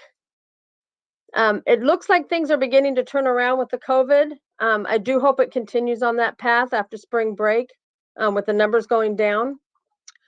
We are now getting the vaccine. Many have received at least one dose of the vaccine, and Wave 4 just opened up for appointments, as we all know. But those appointments are now gone. And more will be added later this week, on Thursday, I've been told, at 9 a.m. While we are getting ready to return to hybrid, classified staff are excited to return, but they still have a lot of unanswered questions, mostly at the secondary level, but all have questions about schedules and how things are going to look when they return. Many of these answers will come from the agreements between the district and the unions. HSD has many classified and licensed staff that have underlying medical conditions, and many staff members have childcare when returning to a hybrid model. When they bring these issues up to the supervisors, they are being told that everyone is required to return. One of their only other options is FEMLA or OFLA, and this can mean leave without pay if they do not have enough sick leave accumulated. This could be disastrous financially for many of our classified employees. We have begun bargaining our new contract, and at the same time, we are in conversations about an MOU to cover the hybrid. We are optimistic that we will reach an agreement on both. We will pass our first articles across the table, virtually, of course, later this week. So thank you.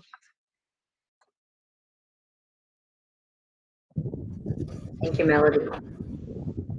Hi, everyone. Yeah, thank you, Erica. Hi, Jill Golay here, Hillsboro Education Association President. And yes, thank you, Melody, on behalf of all of my members. Thank you for everything you and your members do. We could not do our job without you, and we appreciate all of you. And please pass that along to all of your bus drivers and SEA 3s and everyone that supports us, licensed teachers, do our job. So thank you very much. I did not check in with Melody and plan the exact same talking points, but seemingly I do have some that are very similar. We are really appreciative of the vaccinations, and yes, phase 4, so some of our high school teachers are able to start being vaccinated.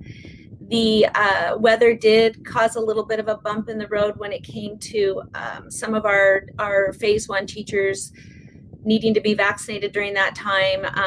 They weren't sure either if, the site was going to be closed or not. And so some of them went ahead and canceled their appointment to try to reschedule an appointment before it got jammed up with, once that got canceled, the site was closed.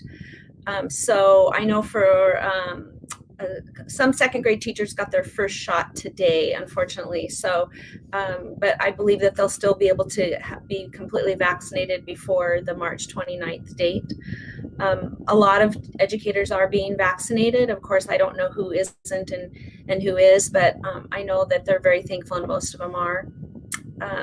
We too are working on bargaining the return to in-person on site and working diligently and starting to actually meet more with the district, and are optimistic that we will be able to collaborate and come to a consensus on making sure that teachers are safe and that students are safe, and that all of the questions that we have around just, how to even enter the building, is it look the same, to getting support with student behavior and just protocols for eating in the building, and how students are able to wash their hands, go to the bathroom, etc. All of that will be answered. It's a big lift, and it's a lot of little intricacies, but we're working on that together.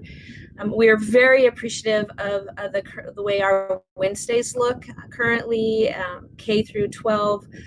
We believe that that's imperative time, and in fact, a lot of educators teach as well, asynchronously on that day, but they also, that's a student outreach day for students and for families. And I know that's imperative as we go through these times. And so just want to say thank you for everything that you do, being here every month for hours upon end, and we appreciate all of you, and happy to see everyone. Thank you. Thank you, Jill. Next, we'll have our discussion time, and first we have our student reps. they have any comments they would like to say today, or you can also pass. Okay, Ilham will pass. Excuse me, I do have some things that I would like to say, if that's all right. Okay, go ahead. All right. So I would like to start off by thanking everybody who presented today during both the work session and the regular session. It's really great to see all that hard work that goes into those presentations. It's just really good to see.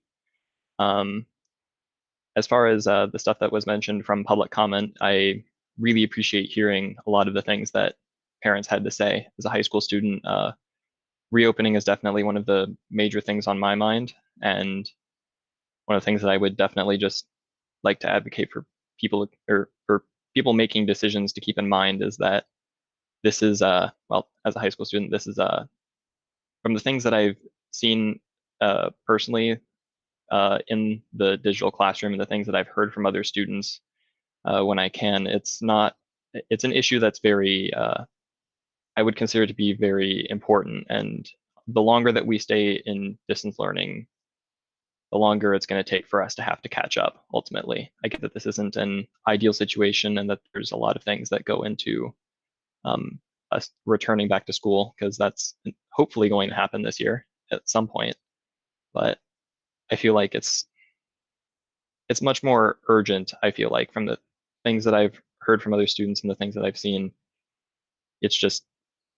It's critical that this doesn't I'd definitely urge it to happen sooner rather than later. Obviously, safety is a major concern for me. That's obviously one of the biggest things on my mind, but that's I would just say that it's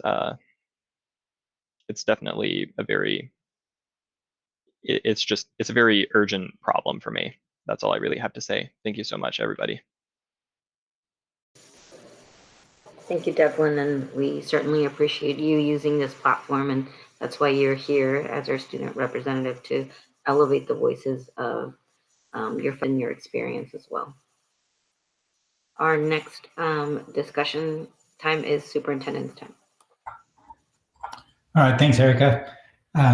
I want to take a minute and just recognize Classified Appreciation Week next week. If the last 12 months has taught us anything, it's the dedication and commitment that our classified staff have to our kids. Absolutely amazing the work that they've done, whether it's nutrition services or the facility staff or the custodial staff or transportation, over and over again. That's not even to mention some of the operational things with payroll or tech services, just on and on. We've had our classified staff show up over and over again and just do incredible work over these past 12 months. So my sincere appreciation, and we look forward to celebrating our classified. The planning that Aaron Carlson put in, and Matt and Lori, just the HSF staff, the work that they did, we just really appreciate all of that work. Janine Salmon was the MC, and she brings a certain amount of energy to that event that is greatly appreciated as well. So just a big shout out to the Hillsboro Schools Foundation. They continue to show up for our kids in huge ways. They have made a huge pivot over the last 12 months to provide support for our students for the most immediate needs. And they're just really making a difference with our students and in the community. So thank you so much. And it was a great time on Friday night. So thank you to the Hillsboro Schools Foundation.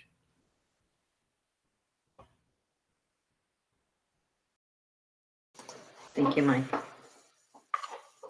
All right, next we have our Board of Directors time. And I will look at the list and start at the top and then go down here. First up, we have Jackie, and then Lisa, you're on deck. Okay, I have a couple things. I had already talked to Mike about this, and I brought it up to Erica, but I wanted to see what our other board members think. We're reviewing the SRO program, the MOU, and I kind of would like to open that up to include reviewing what our discipline policies and processes are at our schools. Mike had mentioned that there's been work done over the last 3 years to include more restorative practices. So I was thinking that it might be good to have a board report on what our processes are. I don't know how other board members think. You guys can let us know, I guess, during your time. I want to thank Rose. Big shout out to Rose. She is sending postcards to students, and I wrote a few for her. And wow, it really felt good. As I'm writing them, I'm thinking, gosh, I hope this just encourages a few of them to just keep going. So thank you, Rose, for doing that. That's an amazing. See, are those the ones I did? I didn't do that many. Did I? Wow. Okay. No wonder my hand hurts. But yes, thank you, Rose. That's amazing. I did a video for Read Across America, and you guys might remember. Oh, don't you love that with the background? The My Oregon book by Brigitte Harrington. She won the Capital Christmas Tree Essay Contest. So anyway, I read her poem, and we videoed it and sent it. So the kids, they'll get to read to more than one class this year because it's virtual. So that was really, really fun. Yes, the equity presentation. I really appreciated the reflection thoughts of what to think about as we watched Amanda's poem. That was really powerful. That was like, wow, how would I say that? I mean, that was, yeah, that was powerful. And then when you guys were wrapping up, I think it was Saida who said something about it, equity work's not perfect. And so it made me think about this mantra I kind of have taken on now because, it's such a different world right now, and it is progress, not perfection. So I just wanted to share that with people, that it's okay to not be perfect. That's hard to say because we all want to be perfect, but progress, not perfection. So I will leave you with that. Yeah. Thank you, Jackie. Lisa? Yeah, so I don't have a lot that I'll say tonight. I will echo the excitement around HSF and their success. We were really excited to get to participate in that, and overjoyed to see how successful it was, which was very unexpected in a virtual setting. We were so it went wonderfully, and I think that Janine and Graham did just a wonderful job hosting, and of course Aaron and the whole team there. Kim, as our own Kim Strelchin, was the chair of the event. They just did an outstanding job, so big shout out to them. I also want to echo what Devlin said around really responding to the folks who took the time to share their thoughts with us around the desire to prioritize a return to in-person learning. And again, as I've been saying this whole time, I want to reiterate that we are listening and we hear you, and we know that it's frustrating. And there are a lot of logistical hurdles, and it can feel like, like the definition of safe can constantly changes and all of that. And as a parent, I completely understand how that feels and the frustration level. So I think all of the people in our community are feeling that. And I'm so excited that we're on that journey. We're on that trajectory, and we're getting so close. So I'm also excited to hear that more Wave 4 vaccine appointments are going to open up tomorrow, or Thursday at noon. Sorry, Beth. Thursday at noon. They're opening more appointments. So exciting. And I'm very hopeful that all the staff that would like to be vaccinated will be able to do so before it's time to open. And I know that that my kids, and I'm sure all of the kids, are just really excited to get to see the faces of their teachers in real life, with not through a screen. So we can't wait for that. We're very excited. And that's all I'll say. So thanks, everybody. Thank you, Lisa. Next up, we have Mark, and then Martin, you're up. Thanks. Yeah, I got a few things too.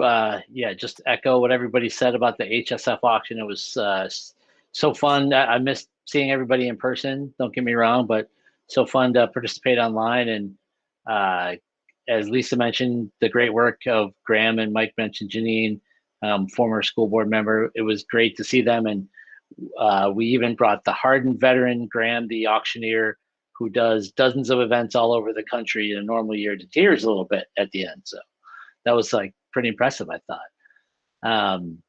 Great job to everybody. And I got to be part of the Thursday night food delivery team. So if you ordered a meal, people brought the meals over to your house on Thursday night with directions on how to prepare them. So it was a lot of fun to, knock on people's doors and step back with our mask on and be able to like see them a little bit while we made the handoff. Thank you to Martin for pointing out the bond folks in the consent agenda. And I also wanted to mention, there's always a lot of good stuff in there. And one of the things to note in that consent agenda was the approval of our new curriculum of our 2 new classes that we were so excited about just 30 days ago, computer science, creative computer science, and graphic new information. And as you get new information, you try to process that and account for that in your decision making. Looking forward, hopefully soon, I would love to hear, it came up a little bit and as a tangential item in somebody's thing earlier, what are we thinking graduation might look like? If we have some students in person, I would love to start hearing a little bit about what we think graduation might look like for our seniors this year. I love the signs. I love dropping off things at their houses. If we have in-person classes, and I mean, not to be, you can get COVID outside, but you really got to try. So, I mean, like outside's pretty safe. We do it at the stadium. So are there ways that we can maybe conduct something in person? And then looking even more forward into the future, something I'd love for us to be thinking about is, talking to all of the activities coordinators and coaches and band directors and all of those people in our district are a little worried about the pipeline. You look at Ashland, they don't even have enough schools opting into varsity team, enough participation. They're only going to run a JV schedule in Ashland this year. You look at our 7th and 8th grade band programs, they're decimated. Students that may have participated haven't participated. So,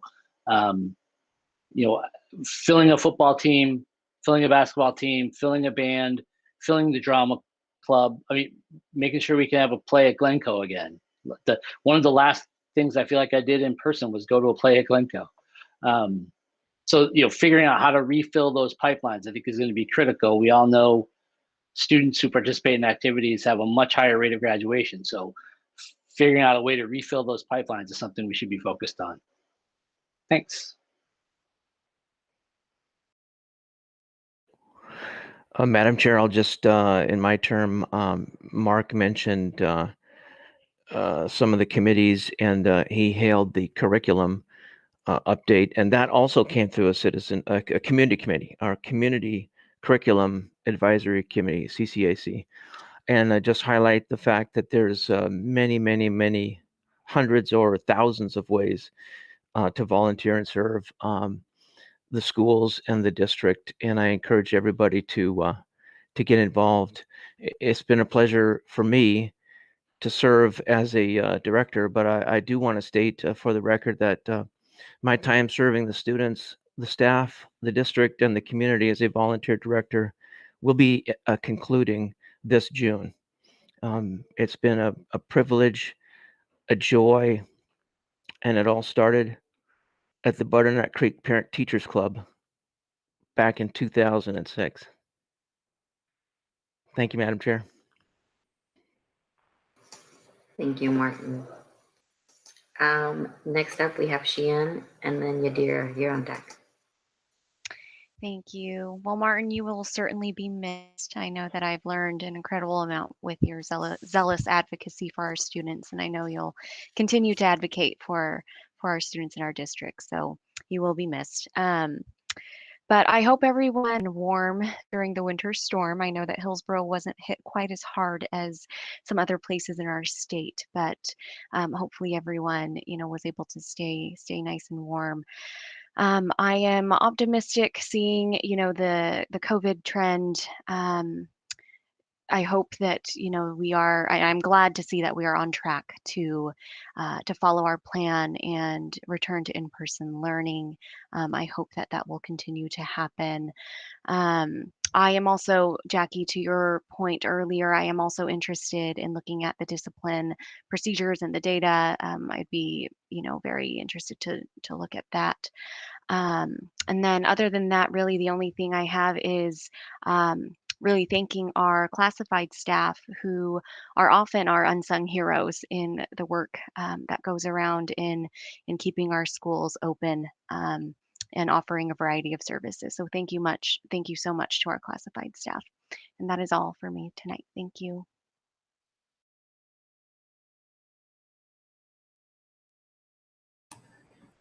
I don't have much, just that I would agree. I'd be interested in looking and digging deeper into that discipline data. And yeah, thank you, classified staff. You guys do so much, really make things run. And then just a reminder that on next Friday, so the 5th of March, will be Centro's Gala, where our very own Erica Lopez will be presented with the Linden Award for her leadership. So tune into that. It should be very, very fun. And we can see Erica's face get red and everything.